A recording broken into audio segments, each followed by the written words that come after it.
What's going on, everybody? Welcome to another episode of the Underground Runaround. This is episode 31. I'm your host, Brad Ross. As you can see, my co-host is not here yet. Pav Daddy will be here, but we do have a special friend or a person, special guy, dude, hailing from the great state of Virginia. It is my friend, Mr. Keith Francillo, baby. What's up? How are you, Keith? What's going on, man? I'm good, buddy. How you doing? Good.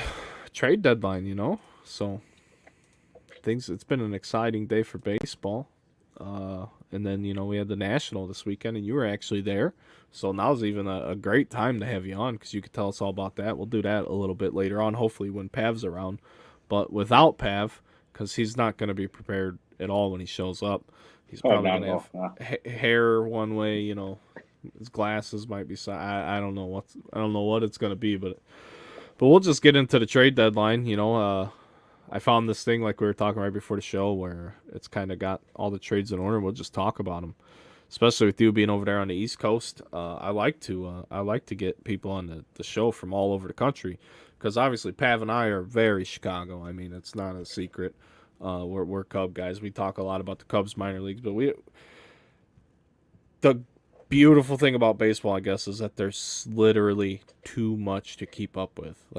You'd almost wish that they would do like the low level ball with the guys you knew 100% weren't going to get to the big leagues that year. You wish they were like stagger their season somehow, just so you could get more. Because it's hard enough to keep up with a single team if you're a big enough baseball fan where you're like into the organization, not just the big league level when you're following the minors and all of that. So to do that for every team, like most fans can't even do that for their own team.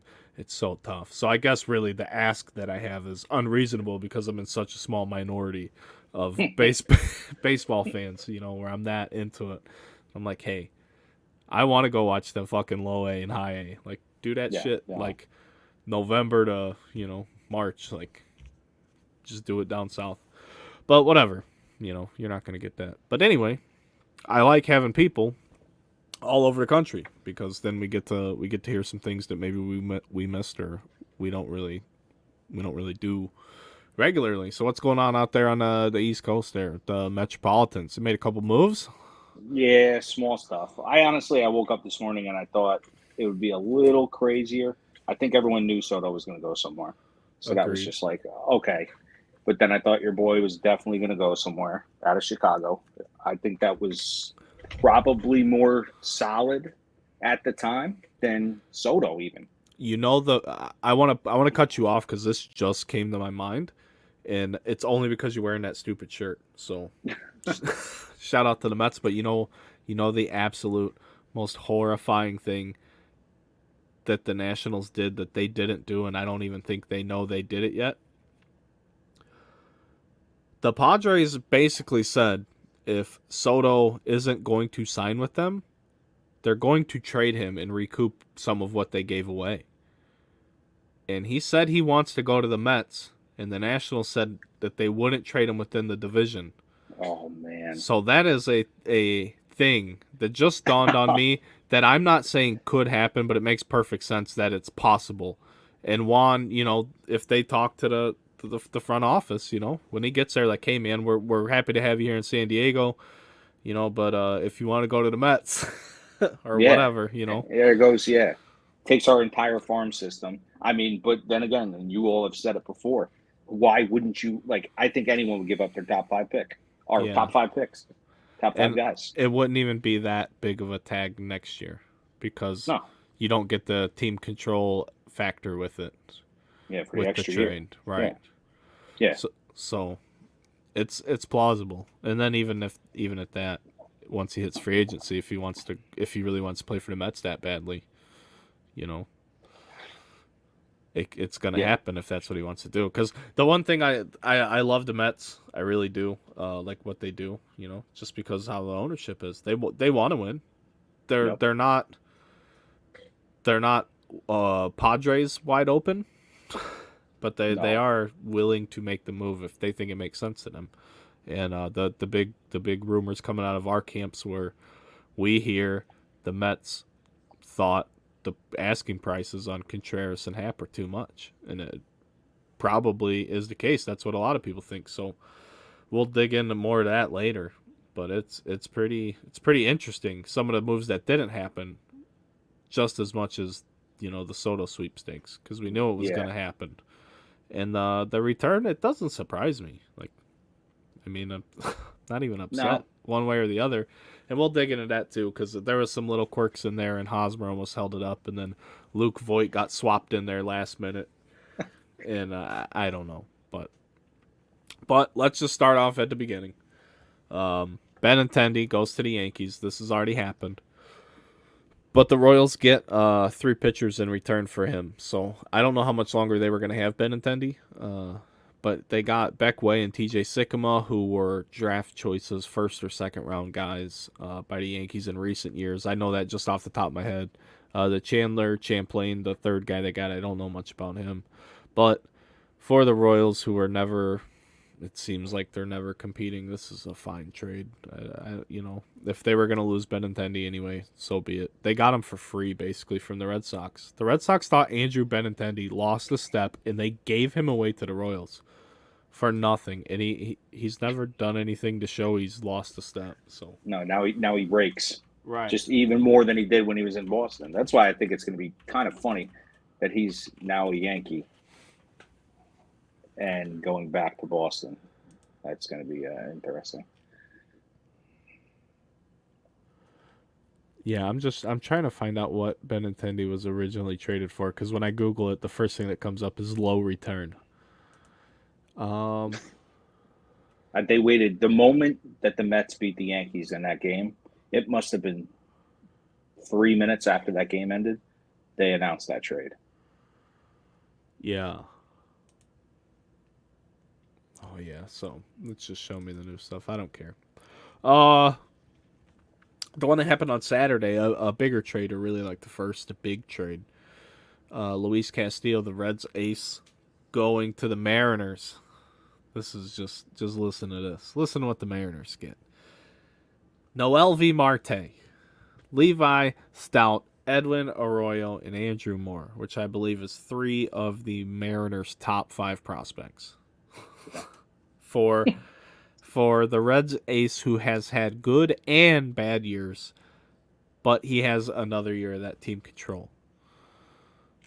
So the Mariners are in the very last wild card spot right now, and they just gave away a ton of young talent to try and compete this year, basically, and next year, 2 years. I think their expectations are a little off on that one. I agree. Especially, I mean, I don't know. But I think mostly because last year they were, I think they're just all in, because last year they made it to the final weekend of the regular season before they missed the playoffs. And then they went out and got, so basically the Mariners are turning into the Reds, because they went out and got Suarez and Jesse Winker from the Reds in the offseason. And Winker was an all-star, and Suarez can hit 40 home runs. He just can't hit for average. So they went out and made improvements. Obviously, Kyle Seager retired, though, so that is a subtraction. But they didn't lose much other than that.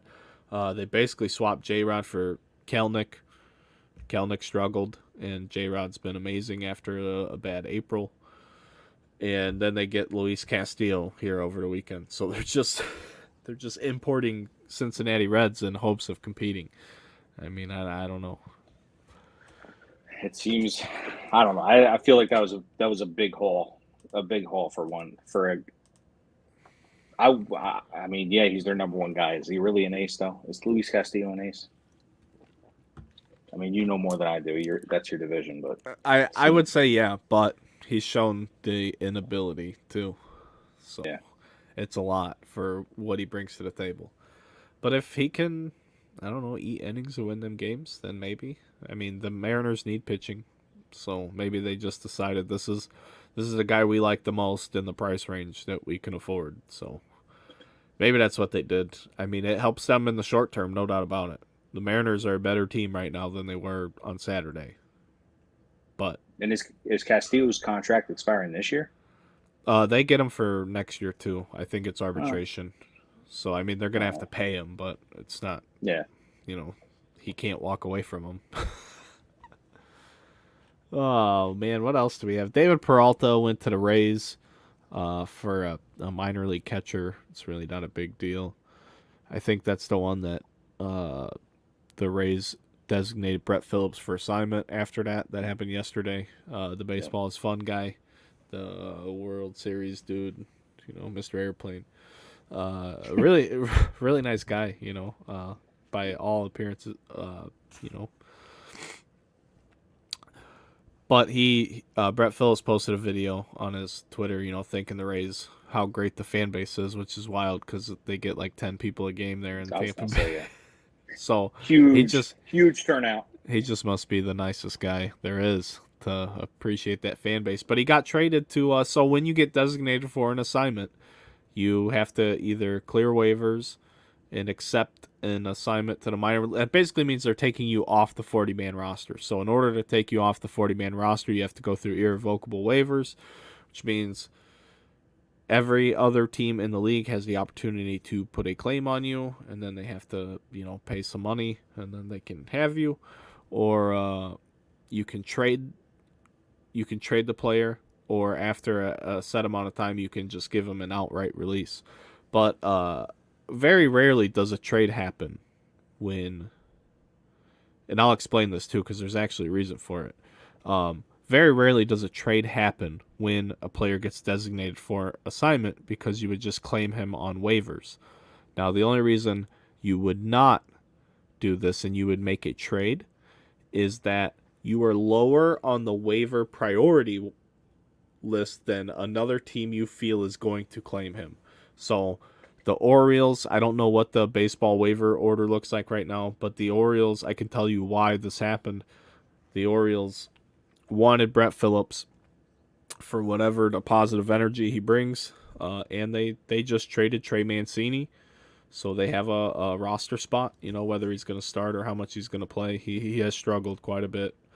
But they had a spot for him, and they thought another team was going to take it. So usually whatever the waiver fee is, they probably just paid a little bit more than that. It's nothing significant, but that's probably all the trade is for like cash or like a player to be named later. But it is surprising to see him of all people get traded because his numbers are real bad. I mean, he's a career 100 hitter. He hits under 200.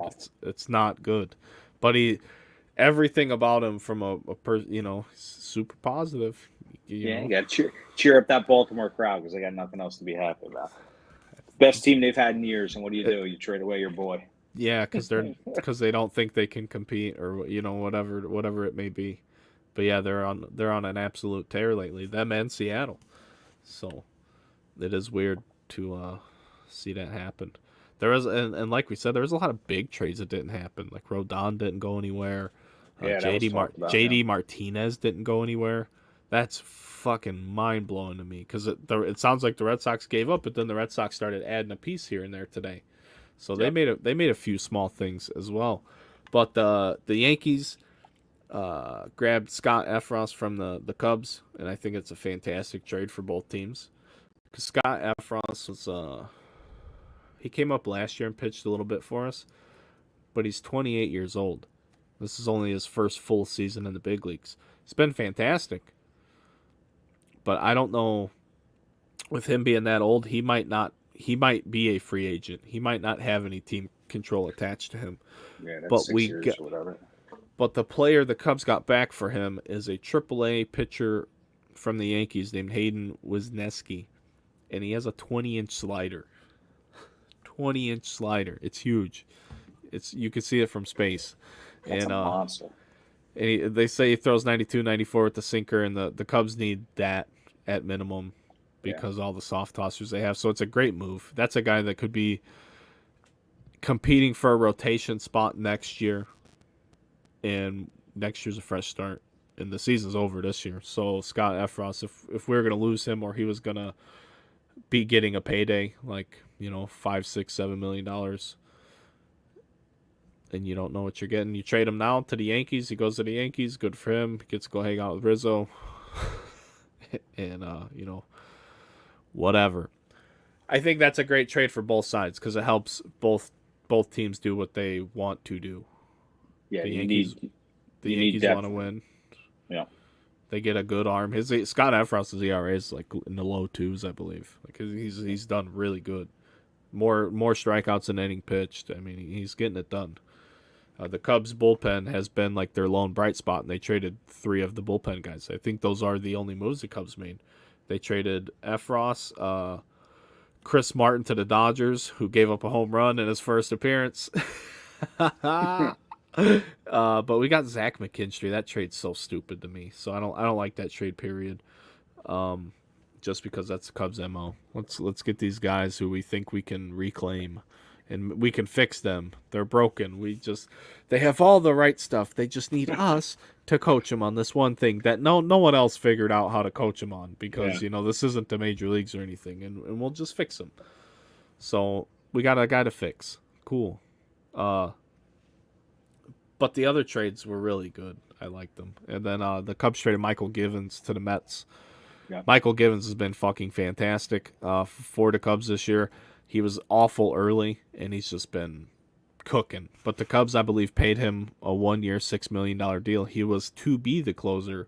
The Cubs didn't make many moves in the offseason, but they needed, a veteran or two that had been in the bullpen, and he was that guy they signed. So he had a rough start, but he's gonna do good for the Mets down the stretch. But they said it was for a low-level prospect. So it's like we just gave him away. And that seems silly because he's been really good. So, yeah, I don't remember who. I thought they announced it, and I don't remember who it was. I don't know. We might see it when I get farther into this. But, when we got to where we were, I didn't hear anything other than low-level prospect. Question about...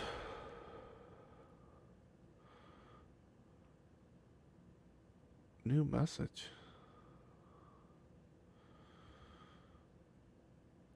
Oh, sorry. Hang on. I'm sorry. People are asking me to do stuff while we're doing a show. I love it. We need a producer. Something like that. So did you say anything there, Keith? What'd I miss? I'm sorry, dude. No. So the Padres. This is the weirdest trade to me. I think this might be the weirdest trade of the entire deadline. And this happened yesterday.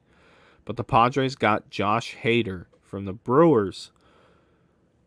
And I think it's a slam dunk for the Brewers. The Brewers clubhouse doesn't seem to love it, but I guess Josh Hader's a good dude. But the Padres gave the Brewers their closer, Taylor Rogers. Dinelson Lamet, who has been up and down and he's really struggled in the big leagues, but that dude has an arm and he gets a lot of movement on his pitches. He's got potential. He's legit, yeah. Esteury Ruiz, who's just been destroying the minor leagues, just killing it this year. And their second-round pick from last year, I believe, Robert Gasser. Yep. So they basically swapped major league bullpen arms. Now, Hader's better. There's no question about it. Hader's far superior. But the skill gap just between those two guys doesn't constitute a second-round draft pick and then big league-ready talent. So the Brewers have it's a slam dunk for them, I think. Because, and the kicker is, if you don't like it just on that alone, the kicker is the fact that Devin Williams will now slide into the Brewers' closer role, and he was the 2020 Rookie of the Year, albeit in the COVID season. And he was just as good last year in the setup role, and then broke his hand celebrating. So I mean, hopefully he's grown up, because now it's his bullpen now. Those are his games to close now. He throws such a wild off-speed pitch. Some people even say it's a screwball. He just it's wild. He's a fantastic pitcher. So it's rare you have that guy for the 8th and the 9th, or 7th, 8th, and 9th, and they had it. I mean, they had it for the last 3 years. I mean, literally. You could consider Devin Williams, better than a lot of closers on a lot of other teams. To have that 1-2 punch, to be able to get that big of a return for one of them, I think it's a no-brainer. Yeah. So I guess it helps the Padres because the Padres have just sold every shred of minor league talent they have. We'll get to this later. I mean, it's wild. Padres, man, they're trying to beat the Dodgers. It's like 10 players overall, right? I don't. It's a ton. I didn't add it up, but I just trade after trade after trade. The Yankees did go get Frankie Montas and Lou Trevino for a bunch of minor leaguers, 3 pitchers and a kid named Cooper Bowman. So all mid. See, the thing is, the media will tell you their first, second round picks, blah blah blah. But the Yankees are always so good; those aren't high picks anyway, and it's not like they're like top tier fucking prospects. Like, they're good looking young kids. You want to get in there and develop them, and they'll probably have the potential to get to big leagues, but they're not like phenoms. No. So you trade those for a reliever and a starter that are gonna help you. Mancini, 3-team trade though. This was the one that got Brett Phillips. It was Trey Mancini and Jaden Murray going to the Astros. The Orioles getting 2 pitchers, Seth Johnson and Chase McDermott, and the Rays get Jose Siri for some outfield help, who was a Astro. And I don't really know. I don't know anything really about any of these guys. So the Orioles are just getting some pitching while they felt Mancini had some value available in the trade market. Then the Astros, this might be the funniest trade. So the Astros got Christian Vasquez, catcher from the Red Sox, while they were playing each other, like just prior to the game last night. I had no idea I didn't know they were playing each other. Yeah, so the media people are talking to Vasquez, and they know that he's traded before he does, pretty much. And they're like, hey, do you know that you're playing for the Astros now? And he's like, I guess. And then the Red Sox PR guy comes out of the dugout and pulls him out of the interview to go tell him he's been traded. Oh my god! They just fucking they did him dirty. But the Red Sox got Emmanuel Valdez and Weiler Abreu. I don't know, 2 position players. Don't know a thing about them. I have no idea. Me either. The Red Sox then went out and got Tommy Pham for a player to be named. I just got that guy just... So the Reds just gave him... I can't stand the guy either. No. I know nothing about Jock Peterson. Nothing. But I'll tell you what. He doesn't seem like a guy that just tries to start shit. You know what I mean? Right. You're going to go out there and slap my man. Like, come on. Come on. It's like, come on. Well, that's what... And then he wanted to fight Luke Voigt. When Luke Voigt made that slide at home. Who was that? It was... oh, yeah. The catcher. What's his name? Stevenson. Is that his name? Yeah. Yeah, Tyler Stevenson. Tyler Stevenson, yeah. And all he did was... I mean, it was a clean play. It was. He slid, and he clotheslined him because he dove across his... I mean, that's what happens. And Tommy Pham's like, want to fight? Fuck, dude, fuck off. I tweeted at him. I'm like, you want to fight, dude? I don't even know. I'm like, you can kick my ass. If that's what you feel like you need to do. Like, let's go.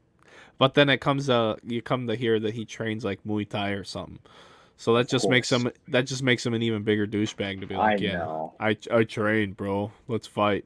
Because I get beat up in the gym, so now I want to beat up on people that know absolutely nothing.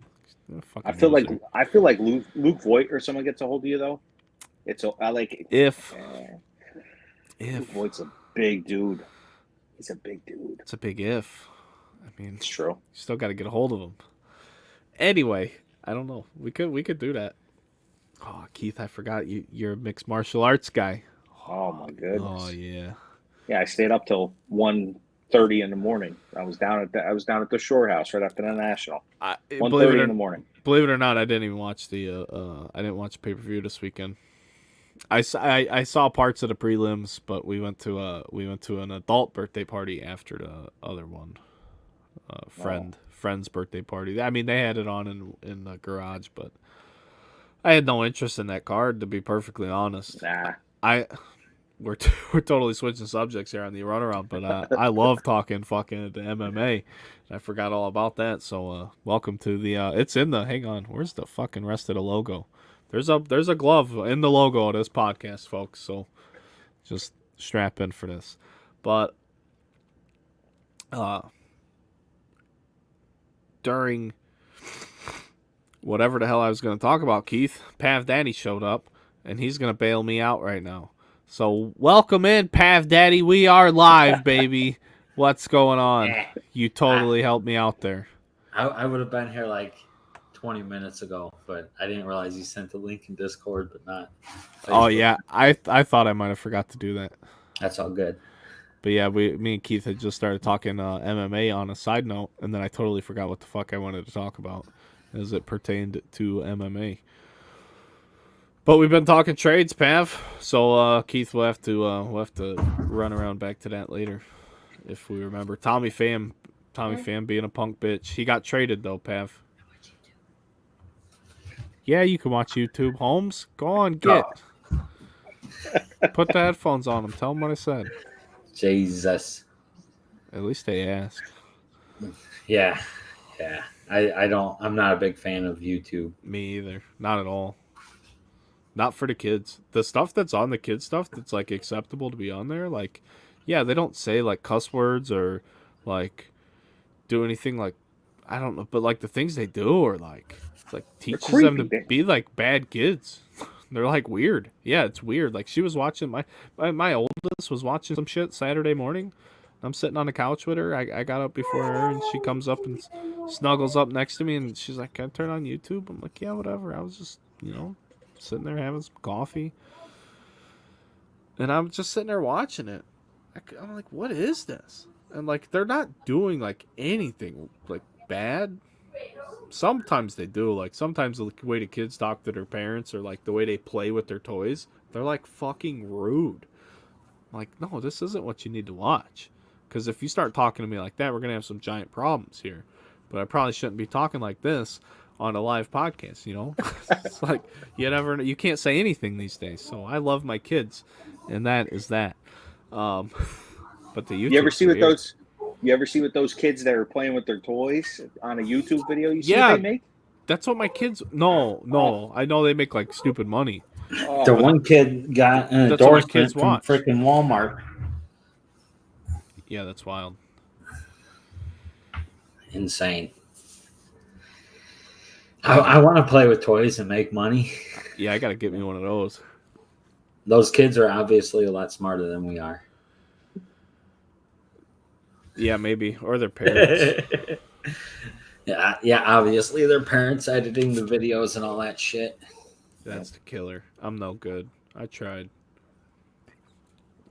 I'm sure I could get good, but it's not easy. I'm sure once you learn, it's probably super easy. Like once you learn like the software, it just takes time. But everything's changing. Changes so much. You should see me. I've had this MacBook for 5 years now. I still don't know what I'm doing with this thing. That's called old age, Keith. Yeah, clueless.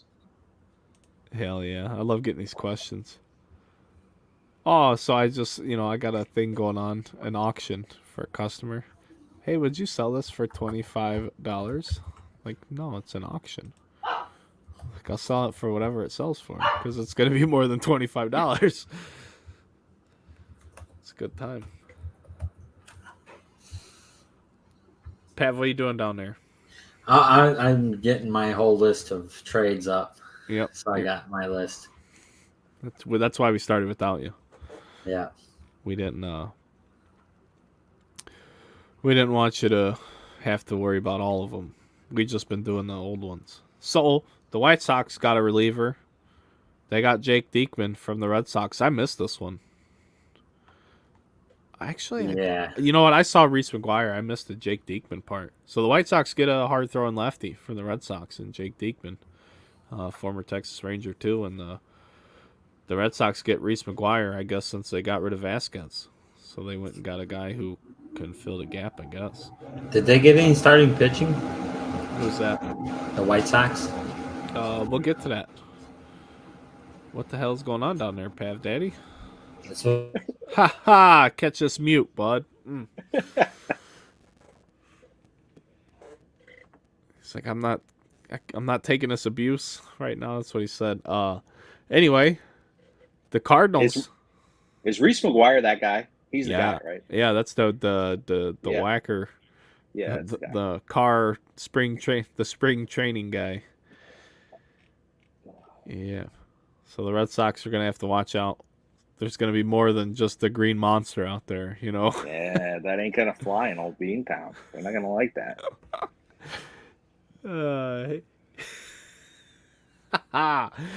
The Cardinals though got Quintana from the Pirates and Chris Stratton for a couple of minor leaguers, Oviedo and Malcolm Nunes. So I think that helps both teams. Maybe the Pirates would have liked to get more, obviously, in the prospect department. But Quintana's having a great year this year. He never did anything like that for us on the north side. Fucking asshole. All he did was forget how to wash dishes and cut his thumb and miss the entire 2020 season. Thanks, dickhead. Chris Stratton. I don't know what his numbers are this year, but he's a big leaguer. Bullpen arm. You can never have enough bullpen arms. Really not much to say about that. The Brewers get some bullpen help as well. They get Matt Bush from the Rangers. So the Rangers spent all that money this offseason, and here they are selling at the deadline again. And the Rangers get a left-handed pitcher and a infielder for their troubles. The Braves get Robbie Grossman to help the outfield because they lost, what's his name? Adam Duvall. They lost Adam Duvall for probably the year, I think. So now they went out and got Robbie Grossman. I like Robbie Grossman. That dude hustles. If you ever watch Robbie Grossman play, that dude is running all the time. Now you guys are going to go watch him play, and he's probably a fucking jogger now. But I remember watching Robbie Grossman on the A's, and that dude was flying around everywhere. Just everywhere. All hustle. Maybe not the best talented dude, but that's my kind of guy. Max effort. The Braves. So this is a strange trade. This is one you guys are going to love. The Braves trade the Astros. Jake Odorizzi for Will Smith.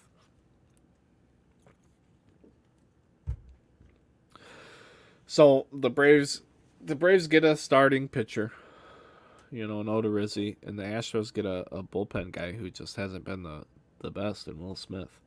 They were saying, the Braves were basically saying the Braves reporters were saying that Will Smith was going to be the odd man out here real soon when they got another one of their arms back.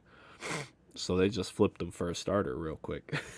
So, I mean, it's a smart move, and obviously the Astros think that that's going to help them too. So I think it's a smart trade for the Braves. I don't know how it is for the Astros. Oh yeah, this was another surprising trade. I didn't know. I didn't have it on my radar, but I'm not surprised at all that it happened. So the Twins, this is what I'm saying. The Twins made some splashes in the AL Central to really separate themselves from the White Sox. The Twins went out and got Jorge Lopez from the Orioles, who's been this fucking phenomenal closer, kind of out of nowhere. Just been dominating. And the Orioles got four players in return for him. So I think it works for both teams and what they're trying to do. The Orioles were selling, even though they're overperforming or exceeding expectations. So they got four guys. I don't know a whole lot about them. Cade Povich I have heard of as a pitcher, but it's Juan Rojas, Yenier Cano, and Juan Nunez. So it's just probably a few low-level guys, but it's replenishing their system. Blue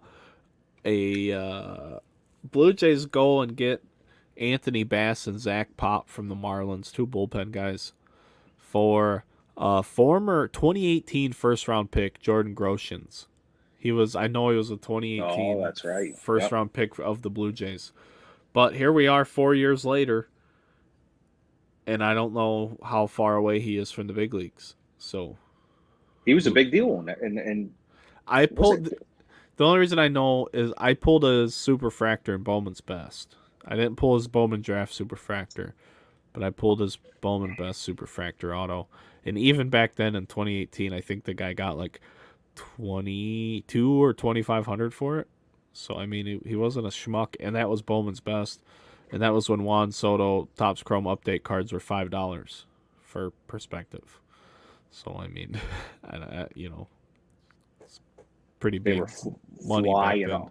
Flying off the shelves at the National. Flying off the shelves. Oh, I bet. AAA guy, no pop. AAA guy, no pop. There you go. Yeah, that's what he turned into. So the Padres traded Hosmer to the Red Sox after the Soto deal didn't go according to plan. But we don't know what the Padres are getting in return. They're just simply sending him there.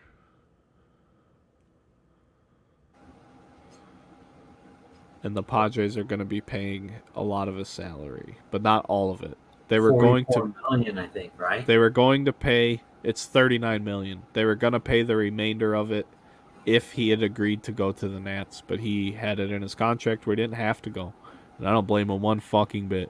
Why would you want to go from a playoff team to the fucking dog shit Nationals when you built it specifically into your contract that when you agreed to play for that team, you showed loyalty that I'm going to play a contract for this team, and in return, I want this thing in there that says you can't fucking do this to me. And then, you know what I mean? They tried to do that to him. He could have picked any other team in free agency. He picked the Padres. So, said, I'm not going there. So, good for him. I like that. I don't know anybody could not like that. But they sent him to the Red Sox instead, and he agreed to go there. They're obviously in contention. So, he'll probably get a lot more playing time there, too. He should probably get that first base job over Frenchie Cordero, and Dahlbeck's been a huge step back in year 2 for him. That doesn't mean he's done, though. We see that happen a lot. I mean, Austin Riley is my prime example of a guy who sucked in year 2, and he just got a huge deal. He got 10 years, like $212 million. That could be such a perfect balance between team-friendly and club-friendly for that period of time, and who gets paid now and who gets the better deal later. I don't know. I love that. The Braves are so smart. They've locked up a lot of those guys. Acuna, Albies. I'm sure there's more. But they're locking guys up into these long deals for maybe more than they're going to get right now. Or more than they're going to get for these 3 or 4 years before they hit arbitration. Yep. But they're getting them to sign longer deals for less than you'd see on the open market while they're at a younger age. The Braves are that fucking whatever his name is, Statopoulos, whatever. He's a fucking genius. I should probably learn his name because I just like what Atlena's doing. At least you can tell what they're trying to do. I guess you can tell whether that vision or that strategy works or not. Is, you know, you still have to play the game on the field, but you understand what they're doing. Like, I don't understand what the Cubs are doing. I don't understand. So that just makes me even more upset when we're already going through it to begin with. But I don't even understand what they're doing. I know what the Braves are trying to do. They're trying to lock up this young talent and get, a trade, good years, bad years. And then those guys, if they don't have the no trade clause, or if they do or whatever, those are going to be very tradable contracts later too if they need to. So it's the same as having team control. You use up 5 years of Austin Riley's contract, he's still in a fantastic age number-wise, and he's just had 5 seasons and just hit 250 home runs, in his first, his first 7-8 years in the league, because he's a fucking problem. He's only making $20 million a year on a contract for 5 more years after that. He's worth a fortune to any other ball club. They'd give you Juan Soto stuff if he was producing at that level, at an MVP level, and is only due $100 million over 5 years. Come on, it's smart. It's smart. Eric Hosmer got traded for Jay Groom. Oh, okay. Yeah. You're all right. Jay Groom was a big time Red Sox prospect, like 6'6". 2017. When was he drafted? 2017, 2016. I think so. I think I remember him in 17 best. First round 2016. Okay. Out of high school. Jay Groom. What? Is he any good? He's you know what? He's putting up okay numbers. 359.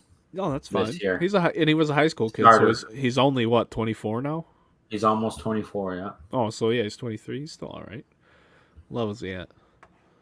He's AAA right now, so I mean, MLB ready, I guess. Close by next Close. year. Yeah, for sure next year. That's a great return for Hosmer. Even though they're still, I mean, they were going to pay his money anyway. So if they had already agreed to pay the money, now they're not even paying all of it. It just says a lot of. And they got a pitcher back, so whatever. The only thing they did was have to give up Luke. Basically, they traded Luke Voigt for him. But I don't know if they got anything for Luke Voigt. We'll get to that later, I guess. Joey Gallo to the Yankees. This all came out. This all came out like, or the Dodgers. Yeah. But this all came out last. Sorry, I got ahead of myself. For all these little media reports of everyone just Joey Gallo being mentally broken or some dumb shit, like defeated. Like, yeah, well, Yankees fans being assholes. Like, I don't know, dude. I don't know. I was defending. Who was I defending last week against the media? And this week I'm like, come on. If you don't play good, why you have to perform. Fucking Aaron Judge has more home runs than you have hits. Like, how do you not learn how to just get a single? I'm sorry, I don't feel bad at all for him. But at first I didn't understand why the Dodgers would take him, but then later on in the day the Dodgers sent Jake Lamb somewhere. So Jake Lamb is almost that same type of profile. So Joey Gallo might just pinch hit. He might be the Pujols of the Dodgers team this year. I don't. Their whole fucking team's like that right now. Yeah, him and Cody Bellinger, they're gonna lead the fucking world in swings and misses. I can't believe Cody Bellinger disappeared. That guy. There's, I think that's where they're going to run in. You never know, though. You never know how this stuff turns out in the playoffs, but they got some weak points in the lineup. So we'll see how it goes down. Yeah, but I don't think Gallo's even going to be a starter for them. Just maybe a DH, maybe. But I suppose we should get into it. The Juan Soto deal. It happened. Juan Soto, ladies and gentlemen, is not a National anymore. So him and Josh Bell are San Diego Padres. Josh Bell's all right too. But the thing for the Nationals, it really does help the Nationals. As much as you don't want to trade that guy. Josh Bell was already talked about being traded. The Nationals got C.J. Abrams, who's basically big league ready. They can leave him up there to play. He hasn't performed great, but you can get him a ton of experience with no pressure. Maybe there's a lot of pressure to perform in San Diego. I mean, there has to be a lot of pressure to play there right now. I mean, when they went out and signed Machado a few years ago and really set the table, did they sign Hosmer that same year too? Sign Hosmer, and they just went out and set this tone. Hey, we're gonna compete, we're gonna spend money, and we're gonna win. And they haven't done it yet. They spent huge to get Yu Darvish from the Cubs. And I was so mad at the time because Yu Darvish is fantastic, and he's continued to be fantastic. They went out and got all those pitchers last year or the year before. I mean, their starting rotation on paper is just absurd.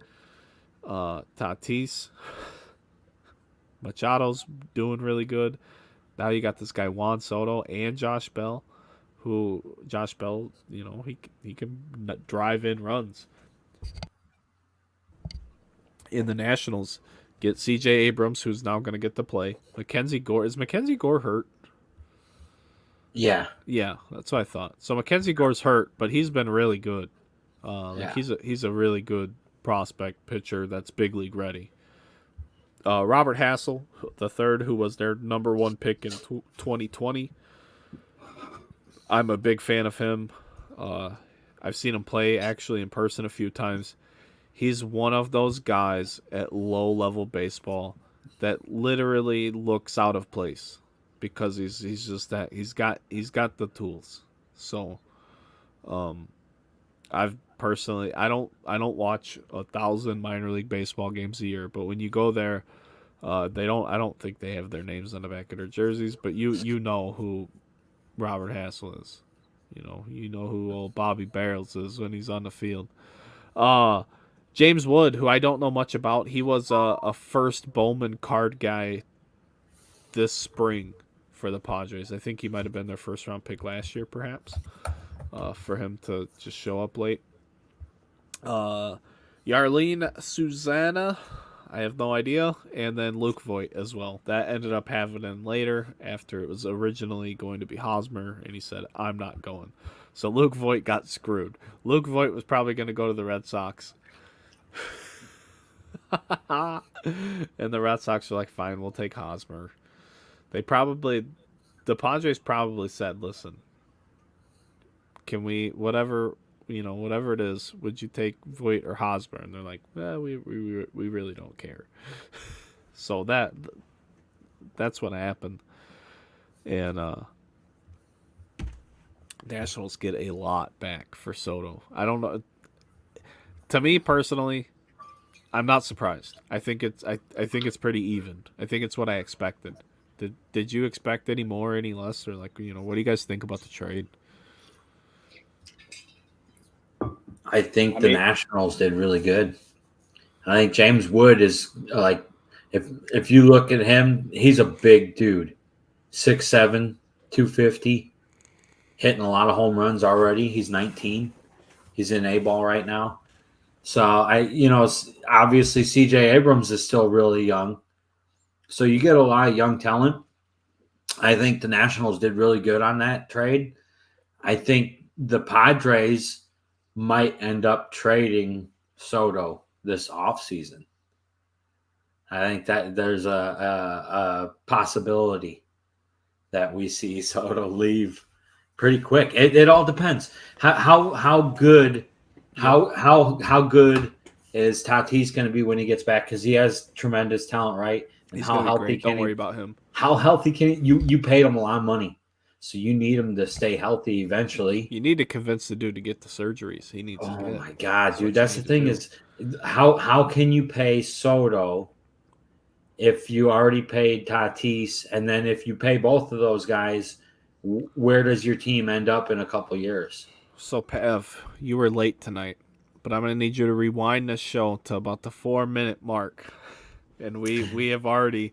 That was it dawned on me right when we started talking about everything that the Padres already said that they have no qualms if they have to or they want to trade Soto to recoup some of their minor league system because they spent it all. They gave up everybody.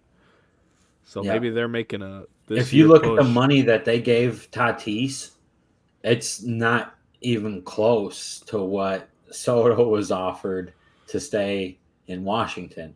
Right. So I mean, if that's the kind of money that Soto wants, I don't think he's going to take less money to stay in San Diego. I don't think the team's good enough. I think he's the kind of guy that he's going to want to go to a huge market team and get paid big money for a long time. 10 years, $360 million. I think that's what it's going to take to get him to sign. 10 years, $400. I think 400 he'd sign on the dotted line right now. New York. I think with like what Austin Riley got, if he can, it's really going to depend like how good he is next year. Obviously, Soto has a few years of arbitration, so like he can get traded to another team and play another year without having a contract. But I think like if Riley is good, like the next couple of years, that's going to hurt people's big, the 35 million plus contracts we've been seeing. Yeah, and then you're going to have guys like Ohtani come and fuck the contract up for the owners. Ohtani's going to be the worst contract in history whenever he gets it. I'm telling you that right now. Ohtani's going to go down as the worst fucking contract ever. Because He's going to get like $600 million. It's going to be stupid. He's going to get this $60 million a year deal because an A starting pitcher gets $30 million in the best position. He's going to get too much money to just, and then the problem won't be his performance. It'll be the fact that no performance is ever going to justify that type of money. So you're just in a position to fail. And it's going to be nuts because they're already talking about just stupid numbers for Ohtani because of what he brings to the table. And I'm not saying any of it to discredit him, but it's just going to be too much money. At what point is it too much money? I don't know. Some of them NBA guys, holy fuck. Some of those Supermax deals are insane. But they only have to pay 12 guys or 13 guys or whatever, whatever your team is. You don't have to pay 40 man and 18 other minor league teams or even football, 53 in a practice squad. What's Ohtani now? Is he 30? I don't think he's 30. 29? He's 28, 29. Yeah, so like you said, there's no way that goes down as a good contract. Yeah, he's 28. So yeah, he'll be 29 or 30 by the time he gets that deal. And then, I don't think you can do that for, I don't know, maybe. That's got Yankees written all over it. It really does. If they don't get Judge. I wonder if they're going to pay Judge whatever he thinks. Because what did he turn down? Judge turned down a ridiculous deal. It was $290 or something to that. It was, I swear it was more than that. After he wins MVP, he's going to get paid big money, dude. That's what I'm saying. Their fans are going to riot if he doesn't get re-signed. How old is Judge? He's pushing 30, isn't he? I think he is 30. Because he came in late, didn't he? Yeah. 26 when he made his debut? No, I don't think he was that old. 25? I don't think Aaron Judge might be 30. No. I think he's 29 or 30. I think he came in at 24, and he came in at 17. He's 30. Okay. So is his deal limited to 6 to 8 years yet then? Nobody's going to give him 10 years, right? It says he turned down $213 million, but it doesn't say for how many years, so I hate that. Don't tell me what the number is. Right. Tell me what the length was. I'll bet it was 7 years. So I'll bet, man, he's going to want 6 to 8 years. He's going to want $35 million a year plus. Yeah, if he didn't take that last offer, so it's well over 30. I think with and now that Shohei Ohtani's going to get fucking traded, right? He's going to get traded in the offseason. Are the Angels just going to dump the entire team? Now that they got to worry about Mike Trout's health for the rest of his career? I don't think that Mike Trout shit's that serious. Is he playing today? No. Then it's serious. It's just like a guy that hurts his back all the time, right? That guy isn't as valuable as somebody that plays 150 games a year. So you paid Trout to play 150 games a year, and if he's only going to end up playing 125, then you need to get on Rendon's ass because he's not playing at all. I think so at that point, your team, like you said, Ohtani's going to want so much money that it's probably in their best interest just to fucking trade him, get whatever they can in terms of prospects. They're stuck with the fucking Rendon deal. So it's going to be tough for them. They got we could say a lot of bad things about the Cubs, but at least we don't have to deal with that right now, dude. That's going to be a rough few years, man. Yeah, but they're spending, you know what I mean? Like, they're not afraid to spend the money. Wait, you want the Cubs to fucking spend the money on Rendon? It's tough. But no, just hear me out. So what's Trout getting right now? Rendon's Rendon's making more than Trout, right? Average, or is it real close? I think it's real close. I think Trout's getting more right now. So either way, if you have both of those guys at 35 a year, and then Ohtani at 50, that's only 120 million. That's only 120 million for 3 guys. Yeah, when the Dodgers are fucking running $300 million salaries, I don't give a fuck. You're putting 3 million people in attendance every year. You better spend that fucking money. Spend it. That's 3 guys. They're fantastic guys. I have no issue with that. You should be able to afford that. Okay, but here's what I'm saying is, not every team can spend 300 million, right? If every team spent 300 million, that doesn't mean every team has $300 million worth of baseball players on their fucking team, because there's only so many guys that deserve to make that much money. So I like. That's what I'm saying. The ones that are worth it, you fucking pay them. So Trout's worth it. What happens after they sign a contract is the risk you take. But those guys are the guys that are clearly worth. I don't think Rendon was worth what he got when he got it. They were just playing keeping up with the Joneses because Machado went and all of that. And I Pujols, the Angels, that's a bad deal. But Rendon is just straight up stealing their money. But Judge's extension was 7 years, 213.5, which is 30.5 million a year. Yeah, and he turned it down. Yeah. So how much more does he want? 6 million more a year, 36. I feel like that's just fucking. What is 6 million at that point? When I guess that's like another 20% or so. Like, how much more money is 6 million? I've never even comprehended having 30 million. Period. So to me, I don't fucking know. What's another 6 million at that point? Does it matter? I guess it matters. I don't know. Not when you're the Yankees. Yeah. But I mean, just for like a human, like how much money do you need? That's a dumb question. I don't care about money like that. I need enough money. All I want is enough money to have where I didn't have to worry about how much money I had, and just continue to live the way I live now. Because I like what I do now. I do whatever I want for the most part, but I don't spend $1 million. But if I had $30 million, period, I would never even check my bank account ever again because I know I would never spend that much money. So I don't know. I guess it's different once you are a person that makes that kind of money and you start doing the kind of things that people with that kind of money do, I guess. Next, what else you got, Pav? I don't know what you're looking up down there. I'm looking at I'm looking at different things because I like when you eventually, like, the Dodgers will run into trouble because they're going to have to pay pitching, and they're not paying pitching right now. So, like, when those guys come around, that's the end of it, right? Nope. So because they always win. So there's got to be a correlation with how many World Series they have in the last 10 years. It doesn't matter. They're always. It matters. It matters though. You doesn't matter.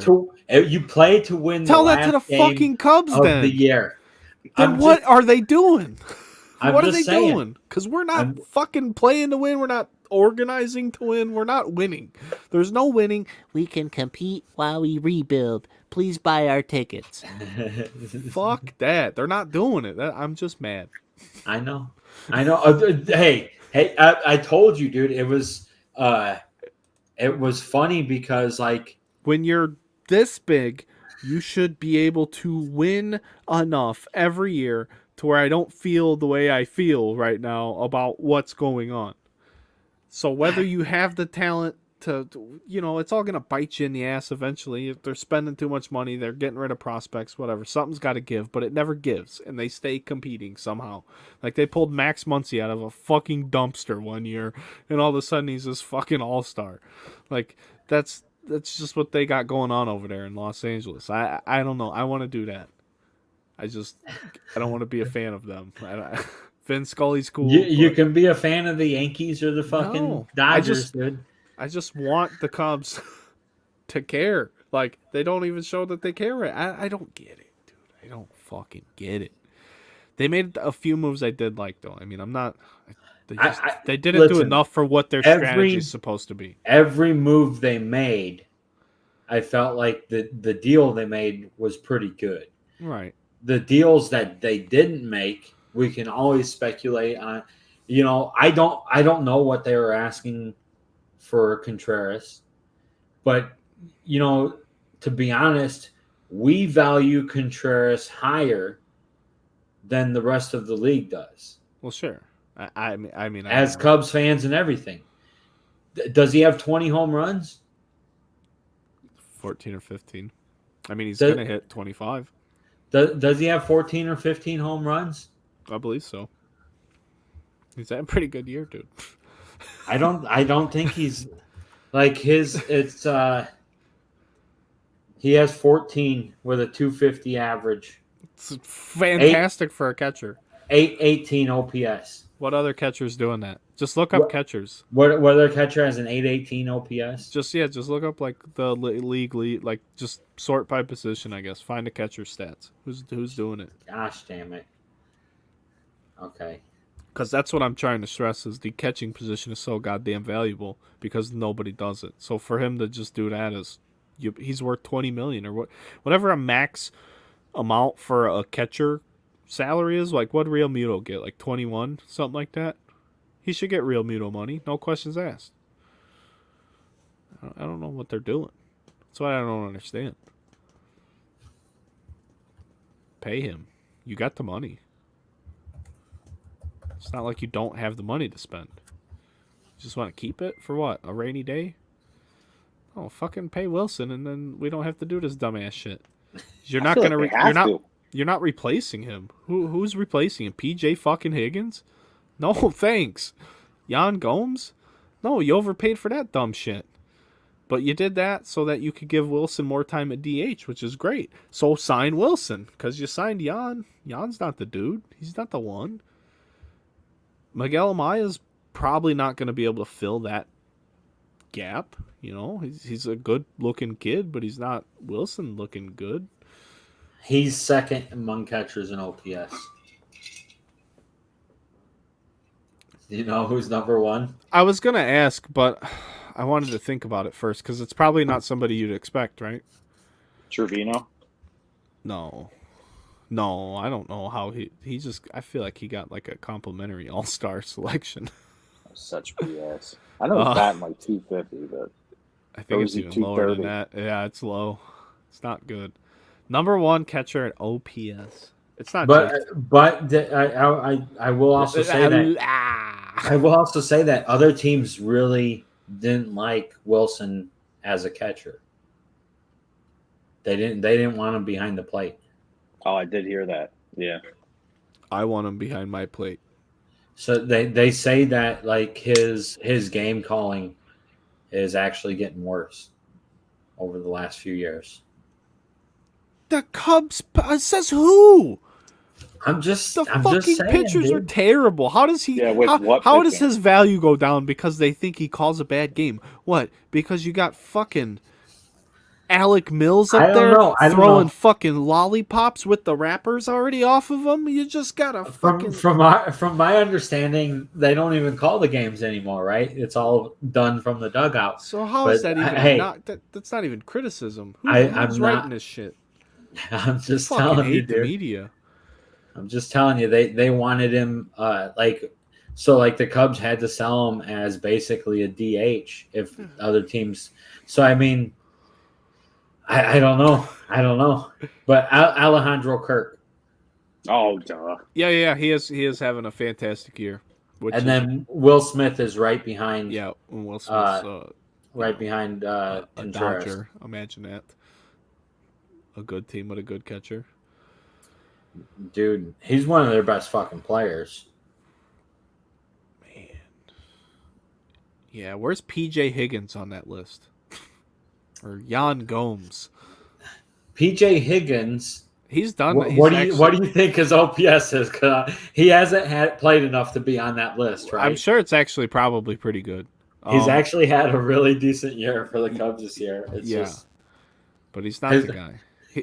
He's doing the Frank Schwindel right now. His OPS is 869. Yeah, He would be leading all catchers. He's doing the Frank the Stink right now. I'm not buying it. So okay, but did you hear what the thing for PJ Higgins was this year?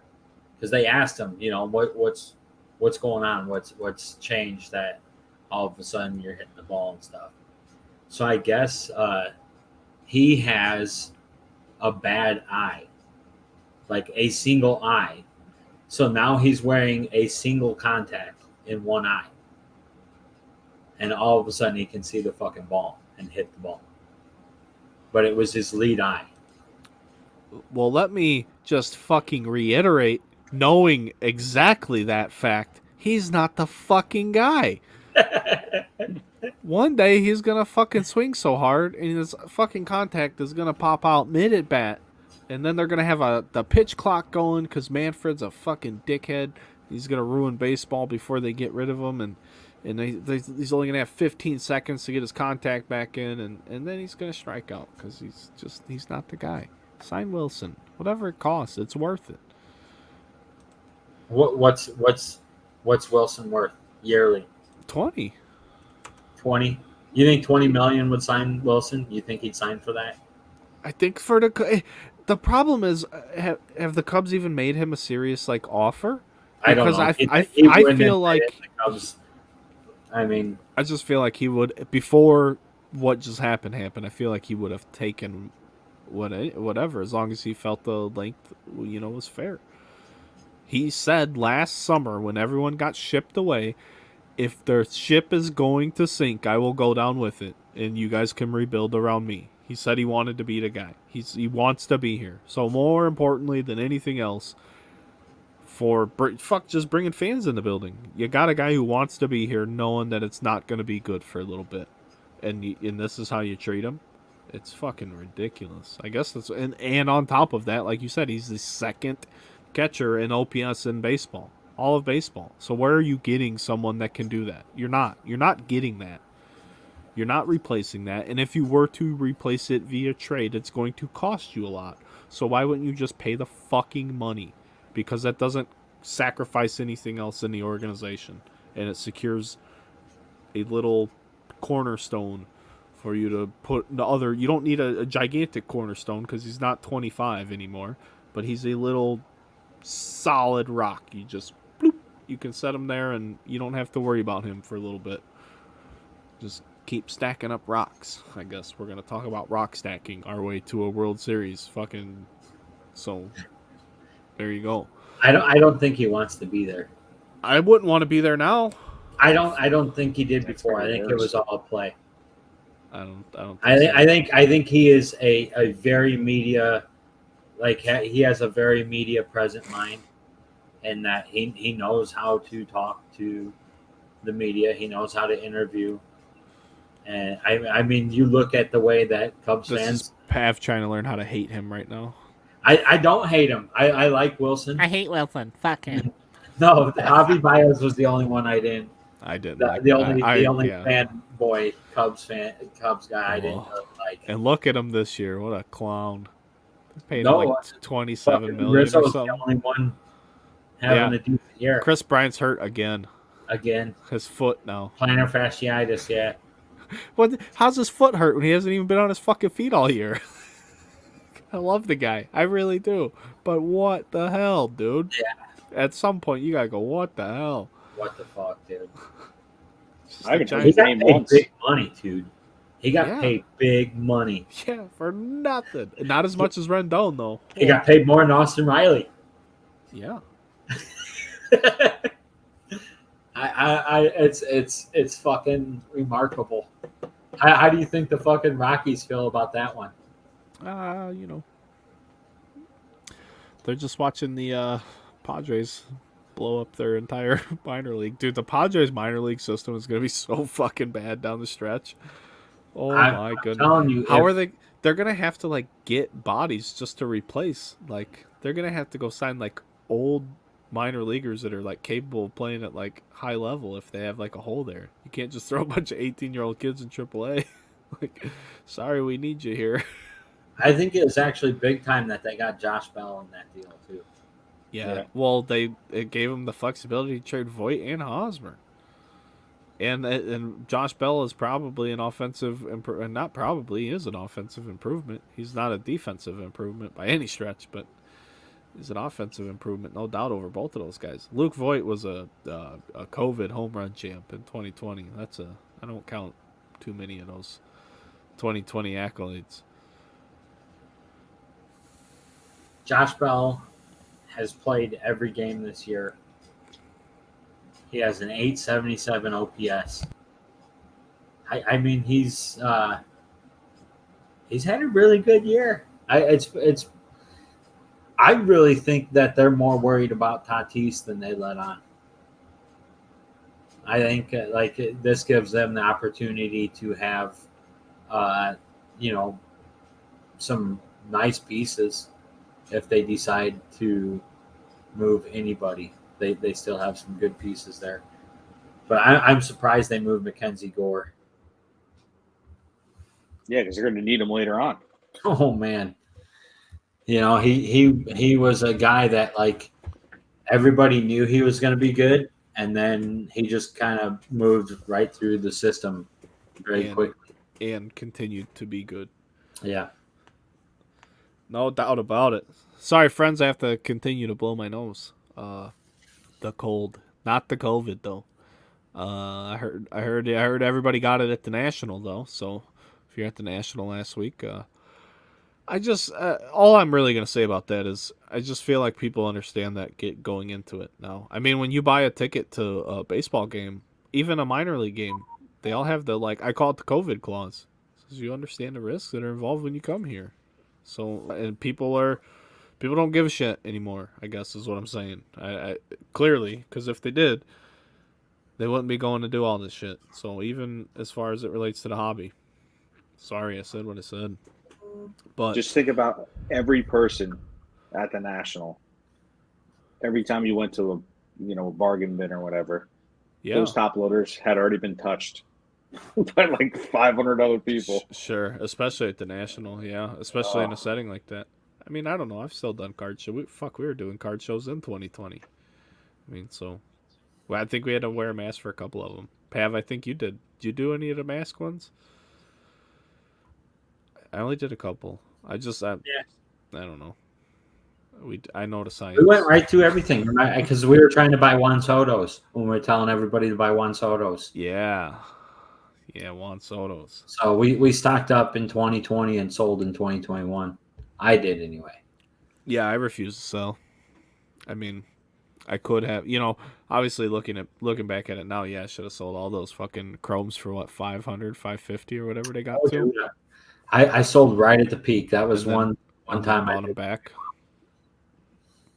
But I'm not, I didn't have the, I don't know, the foresight, post-sight, after-sight. I don't fucking Foresight, foreskin, whatever. Didn't have it. Or I would, I guess, hindsight is always 2020. So, whatever. I'm not upset at all because I know what I got into, but clearly there was a window there to cash out and rebuy.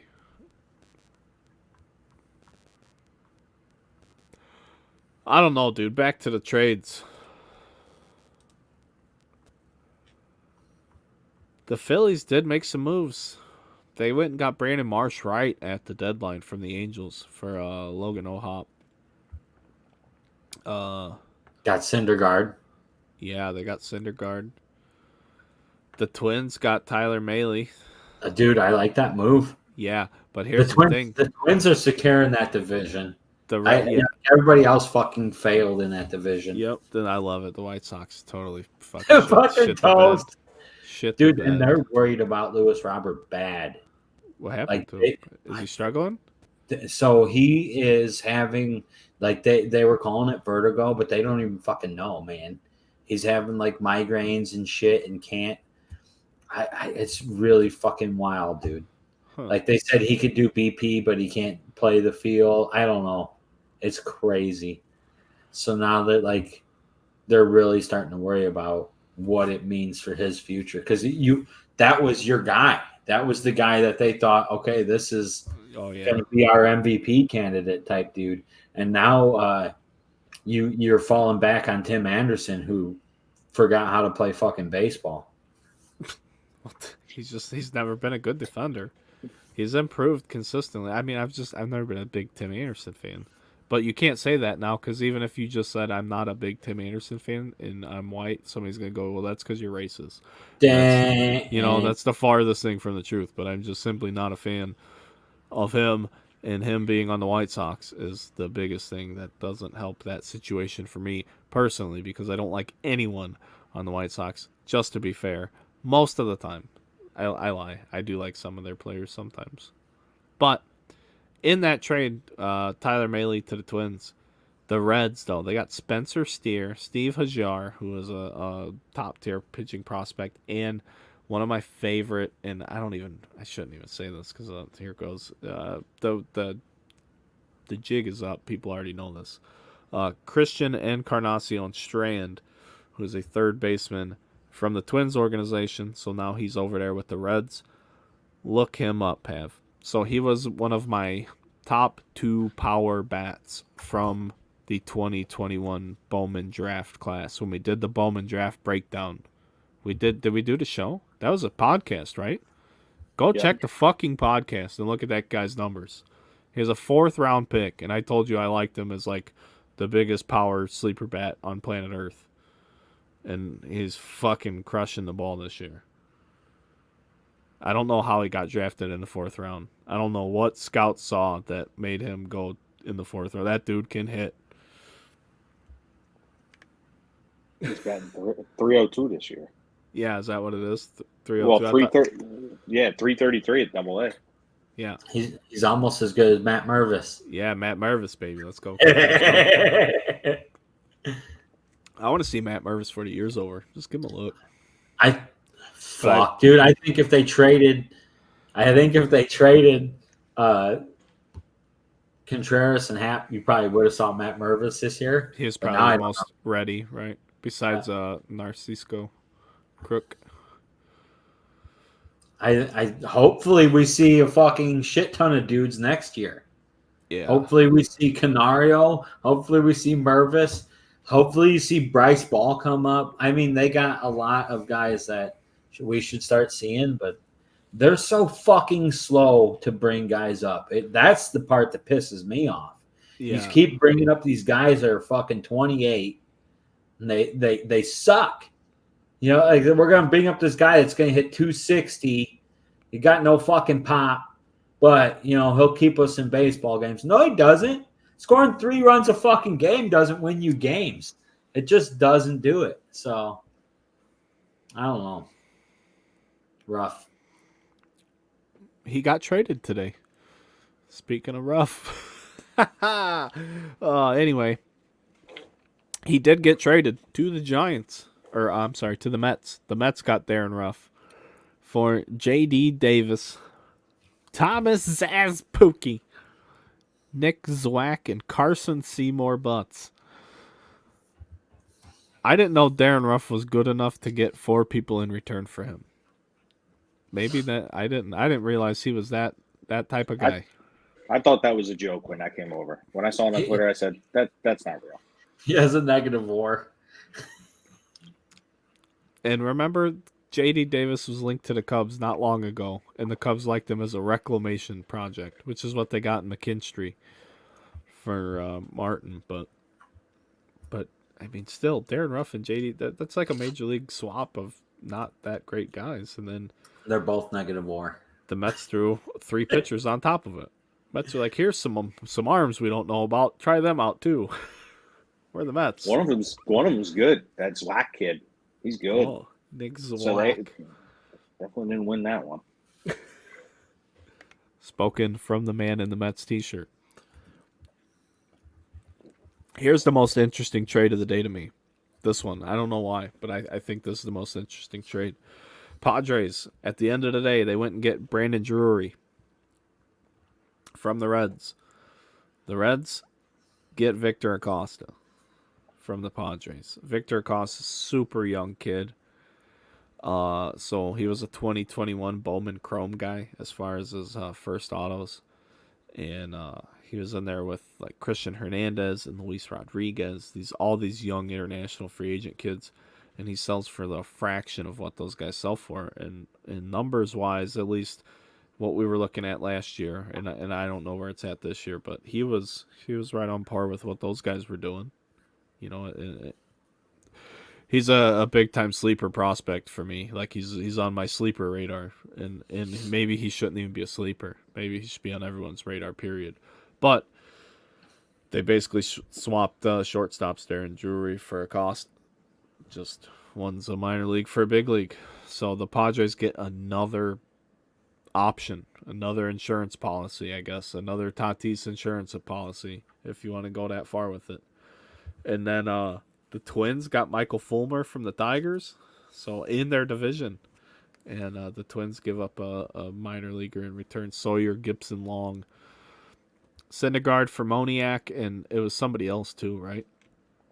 I think the Phillies gave up more than Moniak for Syndergaard. I thought it was those two straight up, which is kind of comical. Yeah, but Moniak's not going to be the guy. He was the number one prospect. But Syndergaard is on a 1-year contract. He's a rental. Yeah. I mean, I don't know how much control Moniak has, though. Then at the very end, too, Bader and Montgomery, a straight trade. The Yankees getting Harrison Bader, who's hurt right now, I believe. And the Cardinals get lefty Montgomery. And the Cardinals have a fantastic defense. I believe they have 5 Gold Glovers, like when they're a full healthy unit. So they're ridiculous.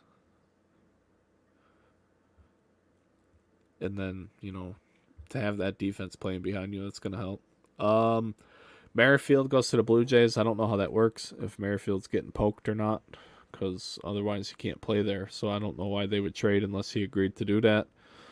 For Samad Taylor and Max Castillo, 2 minor leaguers. The Braves get Raisel Iglesias from the Angels for Jesse Chavez, who actually started the season with the Cubs, so he's been traded twice now. And Tucker Davidson, another pitcher. And that is all that's on the list. So I mean, it wasn't as crazy. Like, we didn't see a lot of starters go. I thought we were going to see a lot more starting pitching.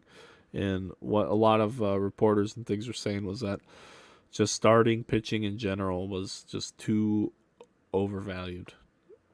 High prices on the asks for the pitchers. So we didn't see a lot of it. Syndergaard went for, I mean, I don't know how you value Moniak. But there's your, you know, Castillo. And then on the flip side of that, though, is, or maybe to that exact point, is I think the Mariners way overpaid for Castillo. I think we talked about that trade before you got here, Pav. The Castillo to the Mariners for Noel V. Marte and 3 other prospects. So the Mariners spent to get a pitcher, but like we said, he has another year of team control, I believe. So right.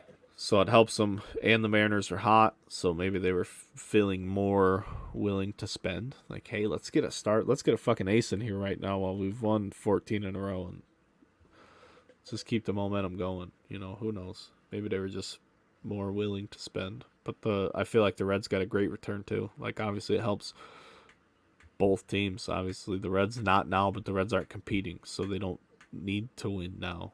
They can win later. And the Mariners should win some more games now. With the Angels completely disappearing in the West, too. So it's just a disappointing. The Angels started the season really well. And then it just all went to shit really quick. They fired Joe Madden. And clearly it's not Joe Madden. I think everybody thought Joe Madden got a bad deal. But I will say, I was watching a game down here. I was working late one night, and Joe Madden intentionally walked Corey Seager with the bases loaded, and they were already losing the game, I think. Or it was a tie game, maybe, but it was like the 6th inning. At any rate, the Angels actually came back and won that game, but I 1,000,000% disagreed with that position, that that decision in that position, the situation, and I'm like, yeah, they're gonna fire him for that. I like remember making a joke going, he's gonna get fired for that shit. I might even have said it to Pav in one of our group chats. So I'm like, fucking, they're out here intentionally walking. And Corey Seager was hitting like 150 at the time or something because he got off to a terrible start. They intentionally walked in a run, and then like 2 or 3 more runs scored that inning, like on an error and a hit maybe. But it wasn't even 2 outs, I don't think either. It was a wild thing to do. And then now he doesn't have a job. You think Joe Maddon's gonna manage again? He can manage the White Sox. So they're gonna need somebody. I don't know how much longer LaRussa's gonna be around. You think they're gonna let LaRussa finish the season? Yeah. I'd fire his fucking old ass. I mean, you should have never hired him. I think you have to let him finish the season because you hired him, period. And he didn't need hiring. I've complained about that to begin with. How are you supposed to, like, I don't know, grow as a sport if you bring in guys around that fucking managed the game 20 years before I was even born? What does that do? Did you see him falling asleep in the dugout? Yeah, that's great. Oh, geez, what a mistake. So after today, do you take the Dodgers to still win the West? Yeah. I mean, they have so much pitching. They have how big is their lead? Pretty big. Yeah, that's going to be the thing. They're just already... I'm not saying the Padres couldn't knock them out of the playoffs. The Padres made a lot of moves. Yeah, Padres are 11.5 out. Oh, yeah. They're not catching them. Coming from a Mets fan, it's possible. Oh, it's possible. You guys just worry about staying metropolitan over there. I was surprised Philly made moves today. I really was. Yeah, me too. And then the other thing was the Red Sox said they were going to sell, and they just kind of didn't do anything. No. Like J.D. Martinez didn't get traded. Ian Happ and Wilson Contreras didn't get traded. There was a lot of things that didn't happen. There wasn't really... For what all took place, it's not as crazy as I think we were hoping it was going to be. But it's still fun. I mean, it was a fun day today and yesterday. I thought it was going to start on Saturday too, but... Do you think that there's a possibility that the Cubs have a semi-deal in place with Contreras for an extension? They have to now. They have to be trying. That's why. It seems weird that you didn't make some sort of... You're going to let him go for a fucking supplemental draft pick? Right. I don't... That's why I don't understand it. Yeah. And for as much as you clearly hate Wilson down there, even you understand that side of it, so... Well, you look at the value, like... Yeah, where else are you getting that? You don't just get a player of what he brings to the table. They don't just show up. Like, you got a good deal for, like you got rid of David Robertson, right? Here's a veteran relief pitcher that you had signed to a 1-year deal, so he's a rental just like everybody else, right? And you got a really decent prospect for him. Yep, agreed. So I mean, it just seems like they were getting decent value, but it's really surprising that they couldn't find something. But, you know, I'm telling you, maybe these teams just didn't feel like they fucking needed Contreras. I don't get it. So I thought Happ was probably like he is more – he can go to teams and fill a few different roles, right? And, like, he's a switch hitter. So, I mean, there's a lot of value there. So, maybe we see Happ move in the offseason. I have no fucking clue. Because I don't see, like, them being able to buy enough to be competitive next year. So, it's gonna be a rough year next year for them. Oh, man. How long does that go on? They have they have a really good farm system all of a sudden. And I think like when we have a lot of guys that are really moving up the prospects, they'll move up the prospect rankings this offseason. They're not on a lot of people's radars. You know, Pete Crow Armstrong is obvious. So that's someone that like everybody's like, oh, you know, they all talk about, but like they don't talk about Kevin May. They don't talk about Matt Mervis. Matt Mervis is fucking MLB ready talent. So like that's somebody that, you know, me and Brad have been watching because he was an undrafted free agent in 2020. So like it's somebody that the Cubs valued in about the 4th round, but he ended up being available as a free agent after, and they picked him up. And he's a guy. He has 23. Like who Brad, the guy Christian fucking Encarnacion Strand. He's got 25 home runs. Matt Mervis has 23, and he's playing AAA ball, whereas the other dude, you know, moved up to AA. So like the talent is there. He's 24. So but that's a guy that he's not on anybody's prospect rankings. No one's. So you know, I think next year, all of a sudden, we're going to have a bunch of guys in the top 100 that weren't there before. Kevin Alcantara is fucking jumping up the rankings pretty quick. Canario has been really good for us. DJ Hers is he'll move up the rankings. He'll be top 100. So I mean, they got a few pieces, but it doesn't mean shit until they come to the MLB and perform, right? So like everybody's a fucking prospect until they make it to the MLB, and then we see who sticks. So you know, it's everybody hopes that they have the next Acuna, next Tatis, next Soto, but we all know we see more guys come up and fucking fail than. But that's the thing that really pisses us off, and I know this Brad can. We get to see guys like fucking Frank Schwindel come up. Like who the fuck wants to watch Frank Schwindel play baseball? You know, it gets to the point. You know, you keep calling up these guys that are fucking 28 and were 270 hitters in the minors.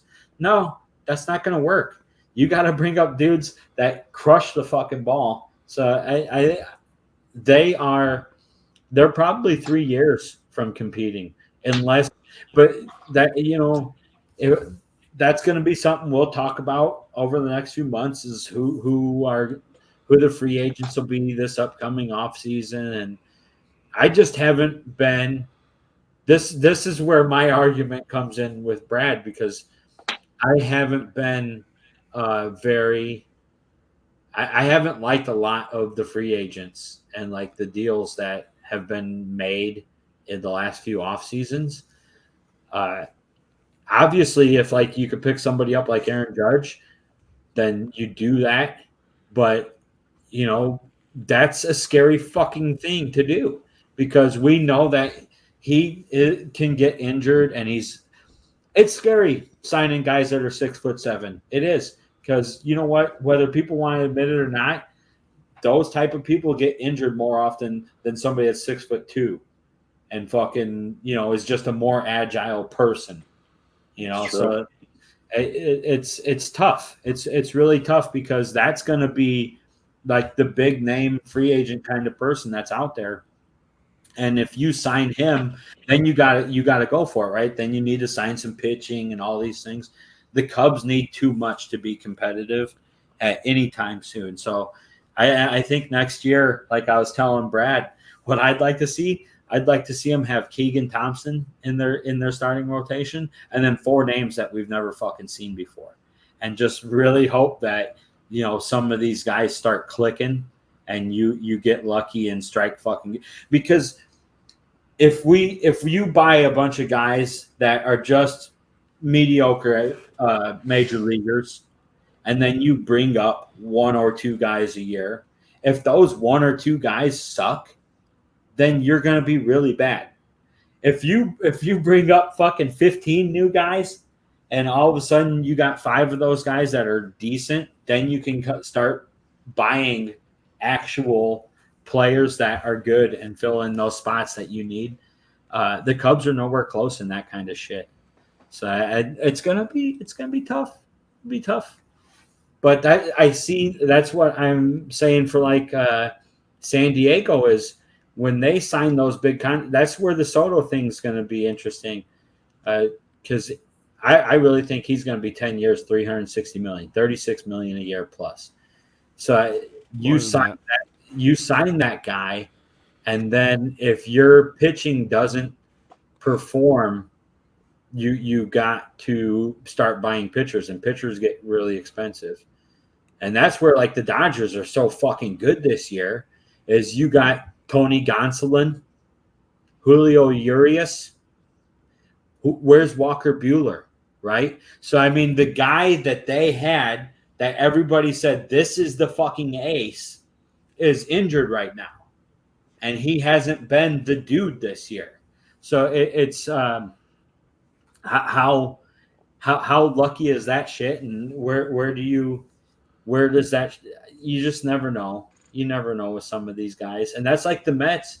The Mets had a few years, when the Cubs were good and the Mets were good at the same time, it was all about the Mets pitching staff, right? And then it fucking blew up. And you got Jake DeGrom, and that's the lone guy that actually so that rotation was ridiculous. And then it fucking blew up. It just totally exploded, and like you had Steven Matz and all those guys, and it was like, oh man, these guys are going to be fucking insane. And then the like 2 good years of Matt Harvey.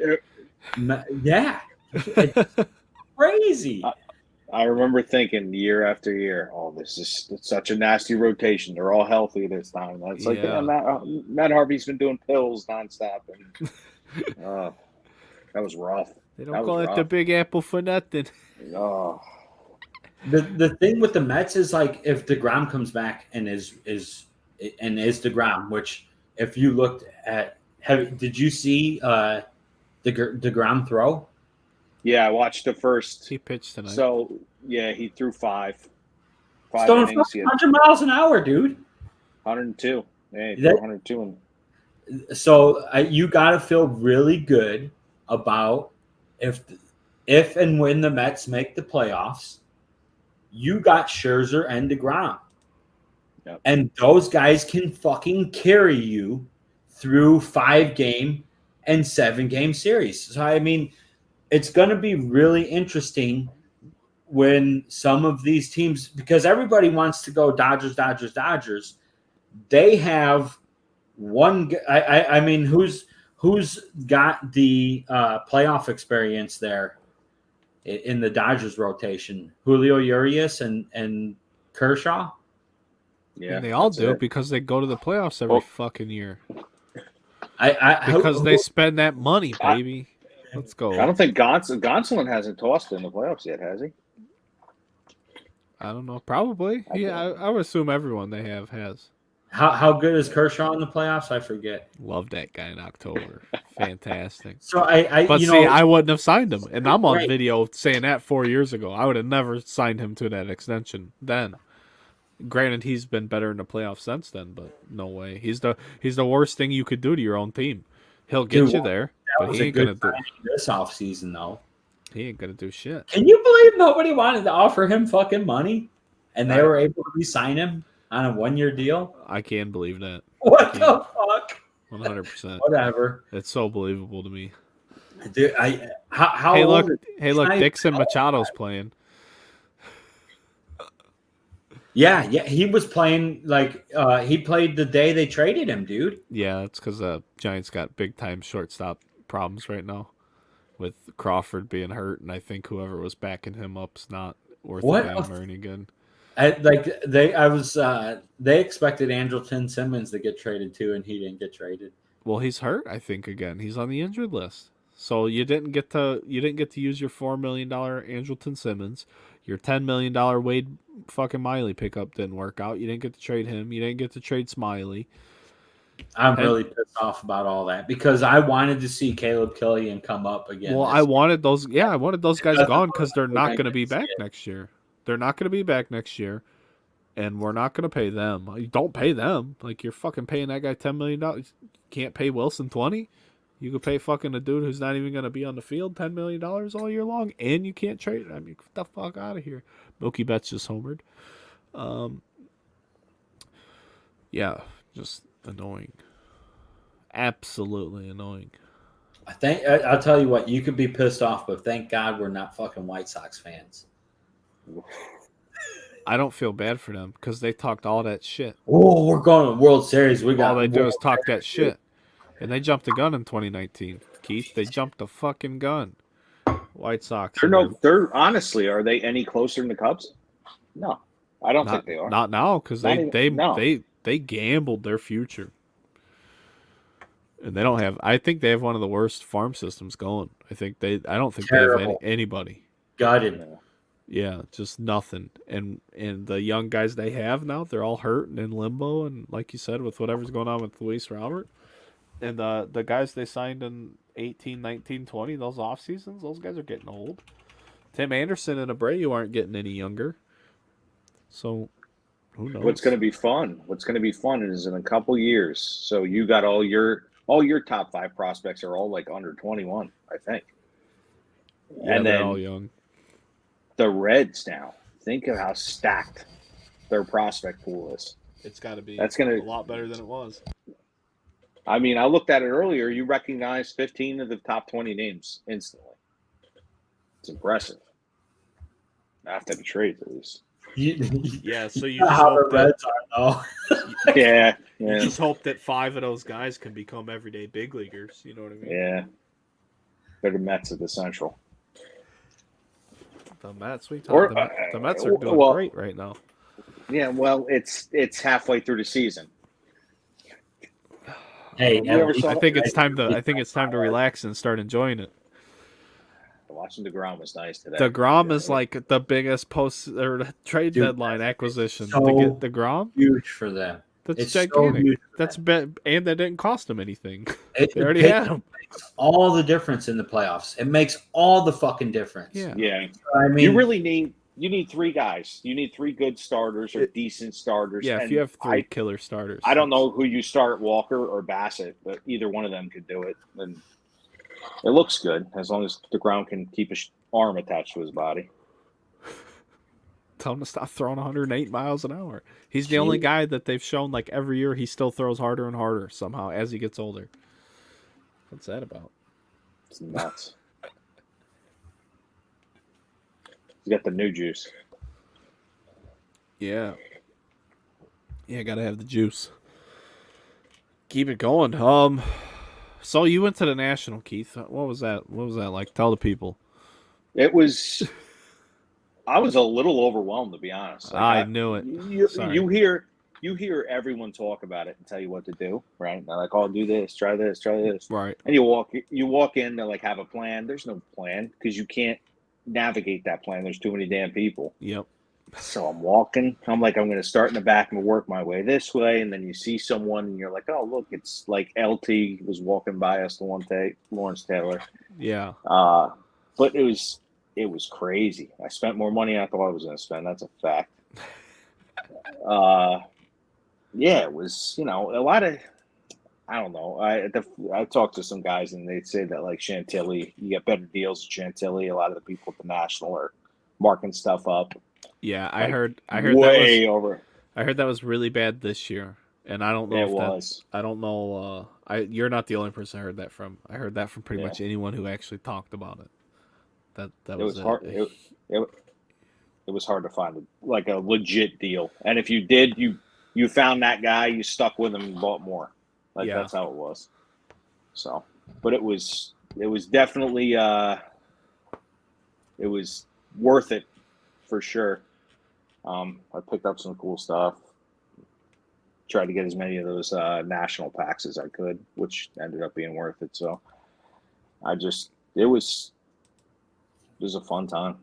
I had a blast. I just wish people didn't overprice their cards by thousands. Yeah, well, see, like I don't have that like that's so off-putting to me. So like I'm like I don't even fuck it. At that point, I'm like fuck this. With the amount combined with, to your point, like that many people not being able to navigate. You can't like just go over there. You can't just go do this. Like, hey, go over to booth so and so. Like, yeah, all right. So fucking, if you even have a map to look at, like, yeah, I'm never getting over there. No. See you next Tuesday. And then your best friend over there at the Breakers booths.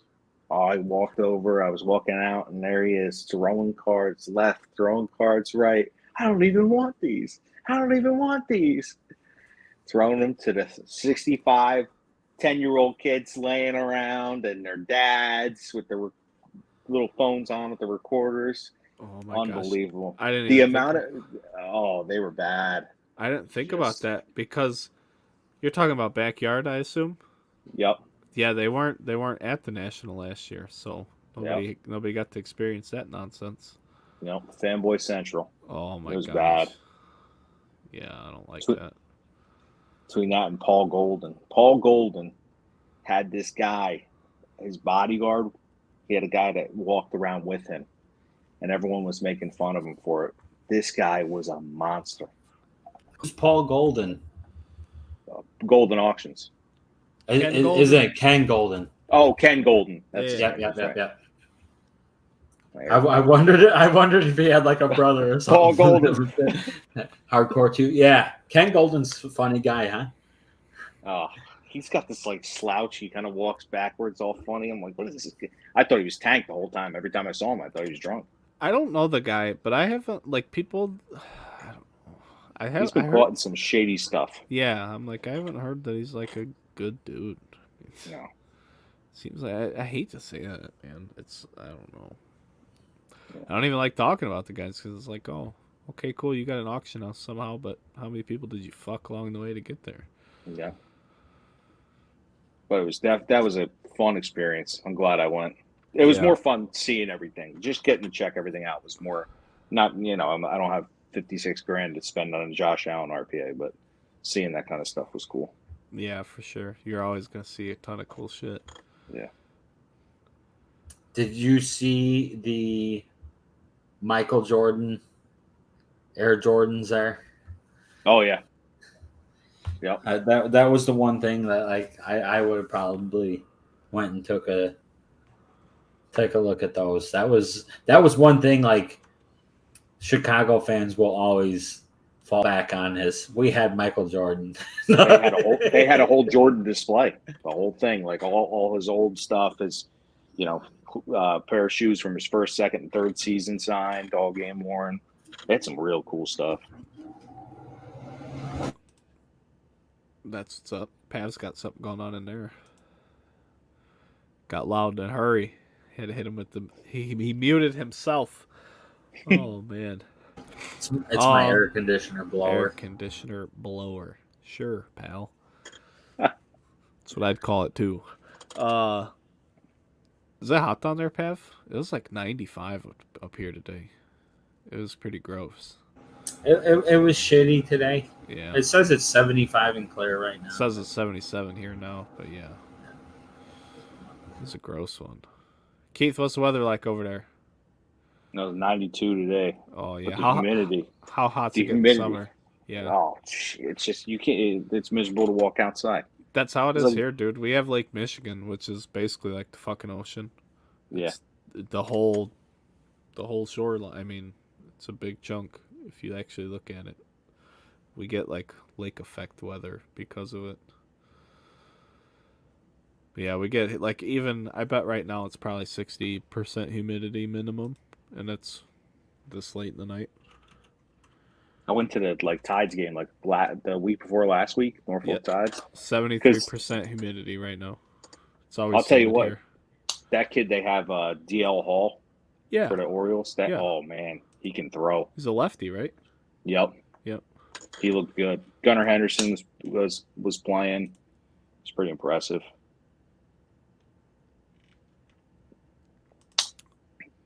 But it was so hot, you can't even sit in the infield seats.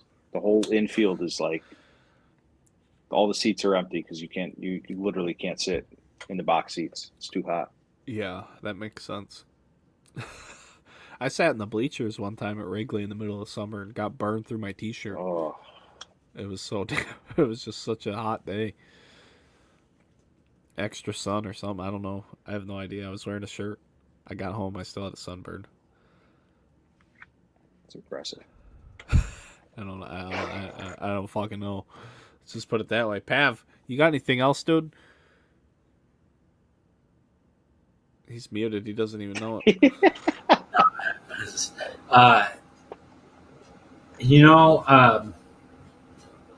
I thought I was surprised at the trade market, especially like how quiet it was for the few days leading up to the trade deadline day. Yeah. And then the trade deadline day, I was a little less than I thought we'd see some more big moves, but apparently not.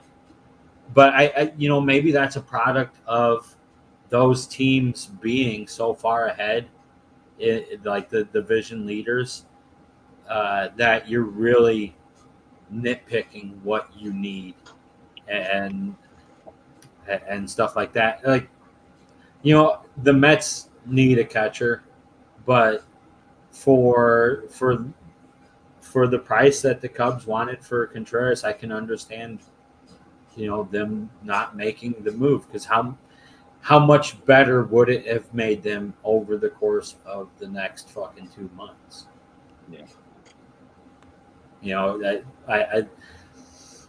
I think pitching is usually a bigger thing going into the playoffs, and we saw a lot of pitching moves. We saw a lot of relief pitchers getting moved. We saw we saw a lot of pitching fucking swaps, which was really weird. Yeah. Where you saw guys like teams swapping starting pitchers, teams swapping starting for a reliever. I mean, it was pretty wild. Like, you saw teams in the same division swapping pitchers. That was pretty. I mean, that was probably the biggest surprise for me, was the interdivision trades that we saw on competitive teams. That was the thing that was really big for me. Obviously, the Soto deal is fucking big, but I don't know. I think that the Padres, if they were smart, they'd lock him up like immediately. Yeah, you got to find out if he's even gonna want to, because if he doesn't want to, then you got to trade him next year, so you get the luxury to do that. Or in the off season, you can do it in the off season. So then, whatever the return is, you'll get more of a return trading him in the off season than wait until the deadline. Like here, you can have him for a whole year, and if you trade him to the Mets, like we talked about earlier, then then you're making everybody happy. It's probably where he's going on his own free will. Unfortunately. I mean, I've been hearing it for like 2 years now. Oh, Soto wants to be a Met. Yeah.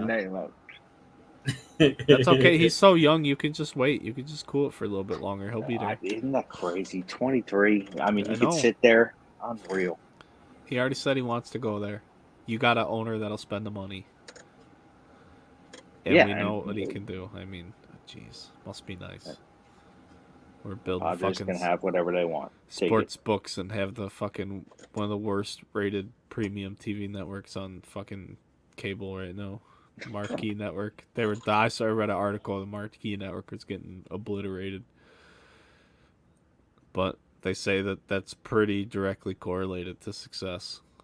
So the better your team is, the more you'll get views. Well, no shit. I've been waiting for DeGrom to come back now for over a year now. Over a year. And I had to use other services in order to watch him tonight because it was blacked out. That's because I'm up. in the Nationals. They need to fix that. It's fucking stupid. I don't get it. I'm paying for a service licensed under the MLB. Why can I not get that service? Right. It drives me nuts. Yeah, I agree. I hate blackouts. Not a big fan. Keith, you got anything else about the National? Anything or anything else? You wanna say anything? You wanna talk some shit?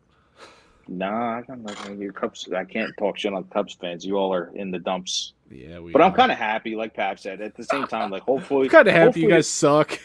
Nah, like hopefully that Contreras gets locked up for you all. We got the key prospects that we're going to use to get Soto, and then we'll go on from there. But that we're gonna use to get Soto. Hell yeah, got it all planned out. that'd be like great. Man, you got my hopes up now. It's just gonna happen. I mean, They should. They should make a strong push at fucking Soto. The only they were out of it early, and that kind of pissed me off. That dude said he wasn't going to trade him in the division. Yeah, the Nationals. Well, I don't think Boris gets along with Cohen either. I think they hate each other.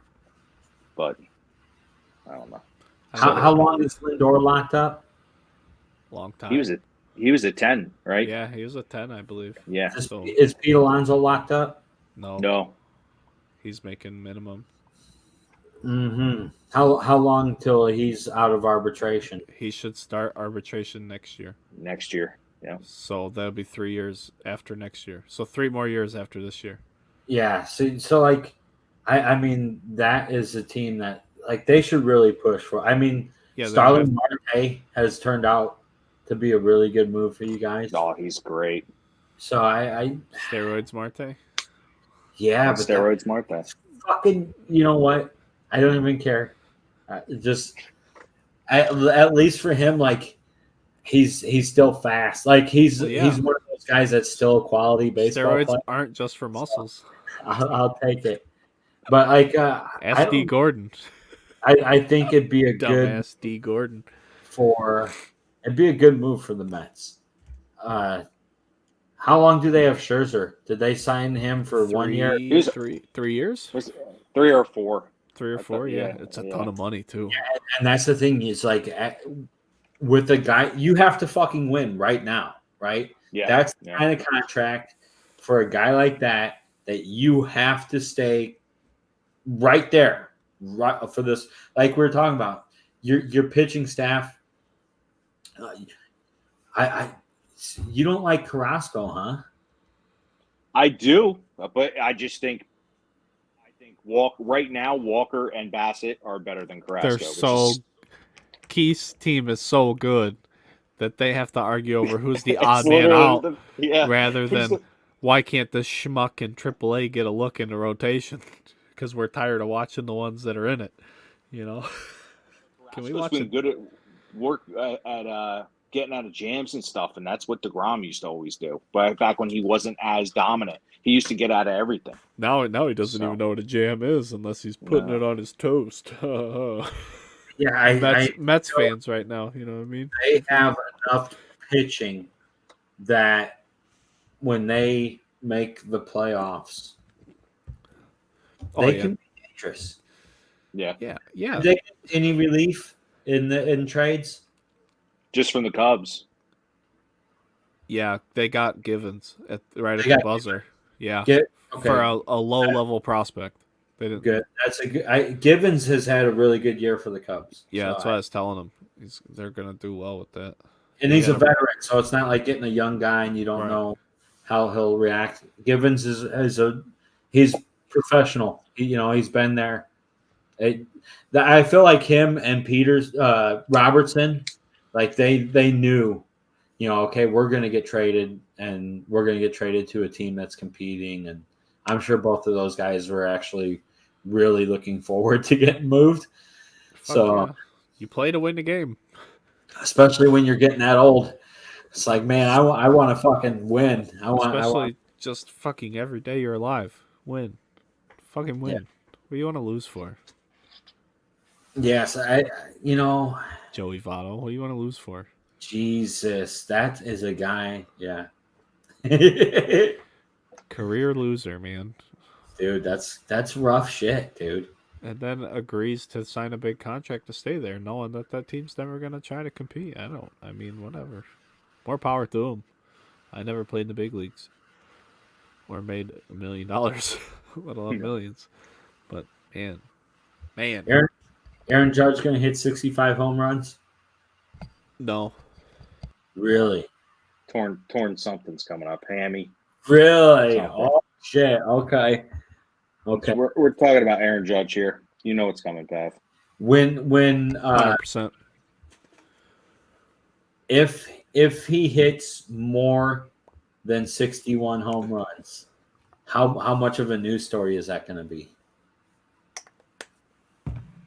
Huge. I mean, it's going to be a story. But I don't know. Something's going to happen. I don't want him to get hurt, but something's going to happen. Yeah. I want to see what he's capable of because I think he, you know, I mean, if he's so fucking hot right now, you're not going to stay that hot, period. So whatever this mythical fucking pace is bullshit. What is it? What is he at, 43 right now? Yep. And he's on pace for what, 67, they said? Something like that, yeah. So that means he's got to hit 12 home runs this month and next month? Not happening. He's in an extremely hot stretch right now. And most players have like a scorching month every year.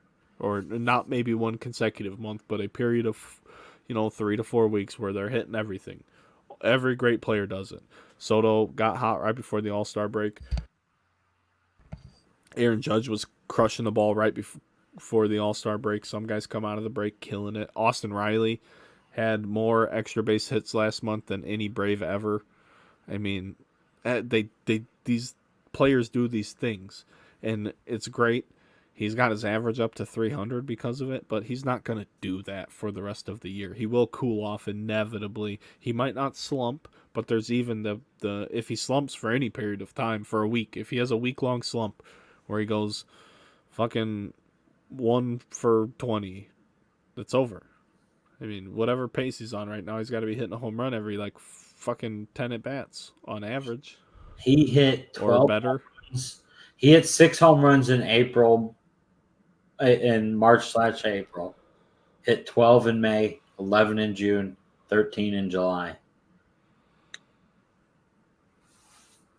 So I don't know. I don't know. It'll be fun. So then he didn't hit barely any in the beginning of July then, because he's hit 12 or 10 in the last 12 games. So, or the first few weeks of July, he must have had a slow period in the beginning of July. And then the All-Star break, though, too. So, you know what?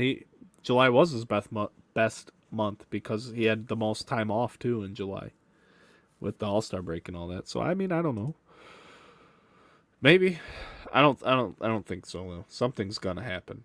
I don't want it to. I'm just saying something's going to happen. Yankees, man. I don't have no Yankee faith. I'm not rooting for them to win. No way. They got some starting pitching? The Yankees? Yeah. Yeah, they got Montas the other day. Yeah. But then they traded Jordan Montgomery today. And he's been starting for them, so. Yeah. I think they traded him for fucking Dylan Carlson. Or, I'm sorry, Harrison Bader. But still. Harrison Bader's a fast guy, I think. Yeah, he's fast. Yeah. He is. He's quick. Yeah. Yeah. So there you go. And Aaron Hicks hasn't been the guy. Aaron Hicks hasn't been great. So it's not like Bader's going to get the option. Bader's got long hair. I don't think he has a mustache, though. Any facial hair. It's always weird seeing people with beards get traded to New York. You see them all clean shaven. Another reason I don't like the Yankees. That's really good, surprisingly. Huh? You just wonder how those guys will end up. Like when they playoffs is different, right? Right. It's different for everybody. So where do those guys end up when they got to pitch in the playoffs? You got Garrett Cole is the only guy that's got playoff experience, right? Yeah, because Severino's broken. I think I went from being dominant to getting in trouble, and now he's just broken. Yeah, he's done. Frankie Montas doesn't have any fucking playoff experience, right? I don't know. No idea. It's interesting. That guy's got to be real happy. Going from the fucking Oakland Athletics to the Yankees. Yeah, it's not a bad deal. Complete swap. That's all the Athletics get to play for now, though, since they went full on blow it up. I mean, they weren't even like spending a ton of money before, but they just went full on like nothing. Minimums for everyone. Their attendance is so bad. Can you believe Billy Bean's still there? Yeah, they just moved him up to a bigger role, so he's like not the general manager. He's like involved in the ownership now. Yeah, he's executive vice president of baseball operations and president, and yeah. Weird. Yep. Pete still got a new job somewhere else. I mean, get you a Pete. But that's it. I got nothing else. I'm congested. Right. I'm over it. I'm over this episode. It's been a long day. I've been up too long. I want to go to sleep. Right on. I've been working for nothing. Fucking, I'm over it. Keith, thanks for joining us, dude. Yeah, thanks for having me. Yeah, Appreciate man. Next time you can say more. I can't stop listening to Pav. The rants just. I love when Pav talks too. I sit back and just listen to until he says something that really pisses me off. Like, damn it, Pav. And then, but it's just because we like the Cubs. I guess. Love it. Fucking Mets. The Mets, though, man. I mean, I'm on the Mets and the Padres bandwagon. I don't think you can be on two bandwagons, though. When Soto comes over, you could just jump on one. Yeah. I'm just gonna ride Juan. Gonna pick Juan. Oh my god, that guy's great. That guy is great. But yeah, they're just gonna send him over to the Mets when they're done with him. Man, that would be huge. Who's the best manager? Like, if you got, there's no manager awards anymore till you get rid of the DH. No, you can fucking manage the game from the fucking train. You can manage the game from your fucking house. You can watch the game on TV and fucking text the bench coach. You don't even need to be present. You don't have to do shit. That's disappointing. You fucking set a lineup and fucking do nothing unless the analytics tell you to do anything else. And nobody has to manage the game anymore because some fucking dweeb with a college degree said you gotta get him out of there the third time through the order because the data says that fucking you don't show me a real manager. Like, what are they doing? You don't need him. No, look, I'm David Ross. My team sucks. Who did the Padres get for a starting pitcher? I don't know, Pat. They didn't get anybody? I don't think so. I don't know. We've been here for 2 hours now. Padres will get knocked out in the first round. No, they have pitching. They got Blake Snell and Yu Darvish and fucking Musgrove.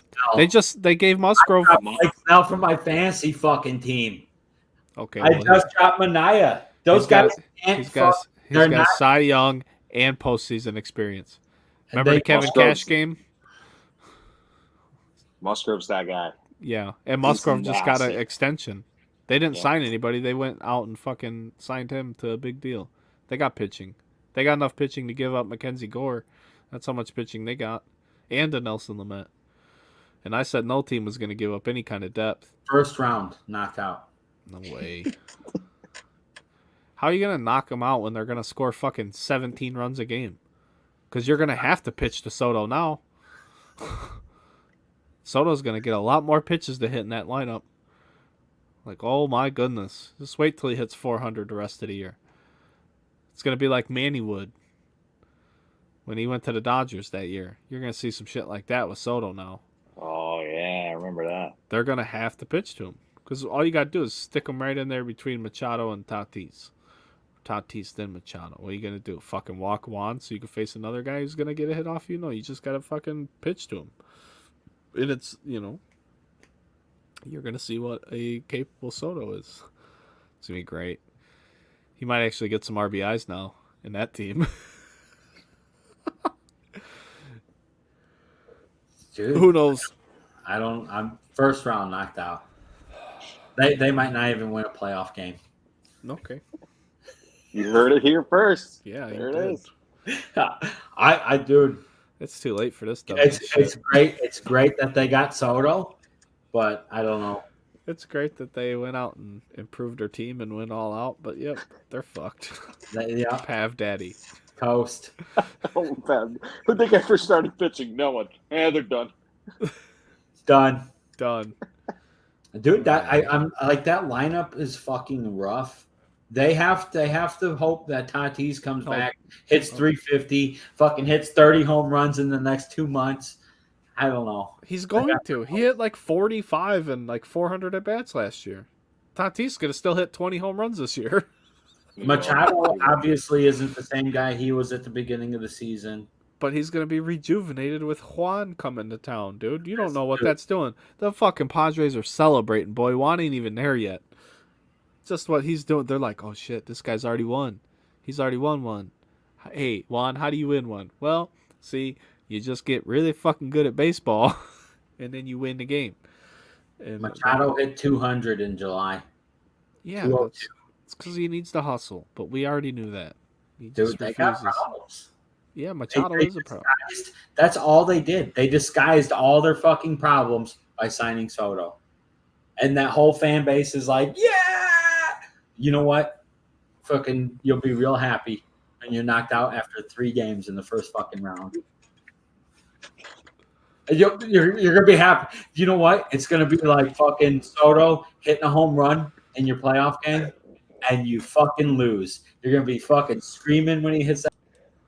All right. I'm just it's just too late for this. It's just fucking too late in the evening for this right now.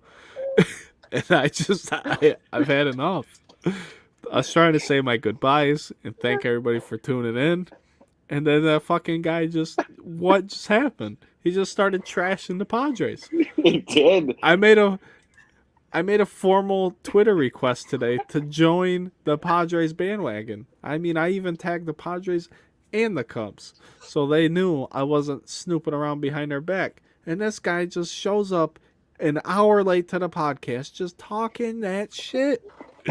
Said the Padres are about to get swept. I can't believe it. 20 home runs yet. What? They don't have a 20 home run hitter so far this year. It's fine. They play at Petco Park. They have the pitching. They're good. They don't have it. Okay. Now they have the one. So they'll march them out there. And they're like, listen, all these guys on the field, they're going to play defense, but we're going to have Juan Soto come up and bat all 9 times. Yeah. He's going to bat in every position in the batting order, and we'll win some fucking games. And that'd be the way to do it, but it's not going to work. Well, I'll leave you guys with that. That's where we're gonna discuss that next week. we're not going to discuss shit the way you just ambushed my exit strategy tonight. Well, friends, this has been another episode of the Underground Runaround. If you made it all the way to the end, I appreciate you tuning in and hanging out with us. And if you can make sense of anything that happened tonight, more power to you. Thanks for tuning in. Keith, thanks for being here. Pav Daddy, what the fuck, man? Hey, we'll see you guys next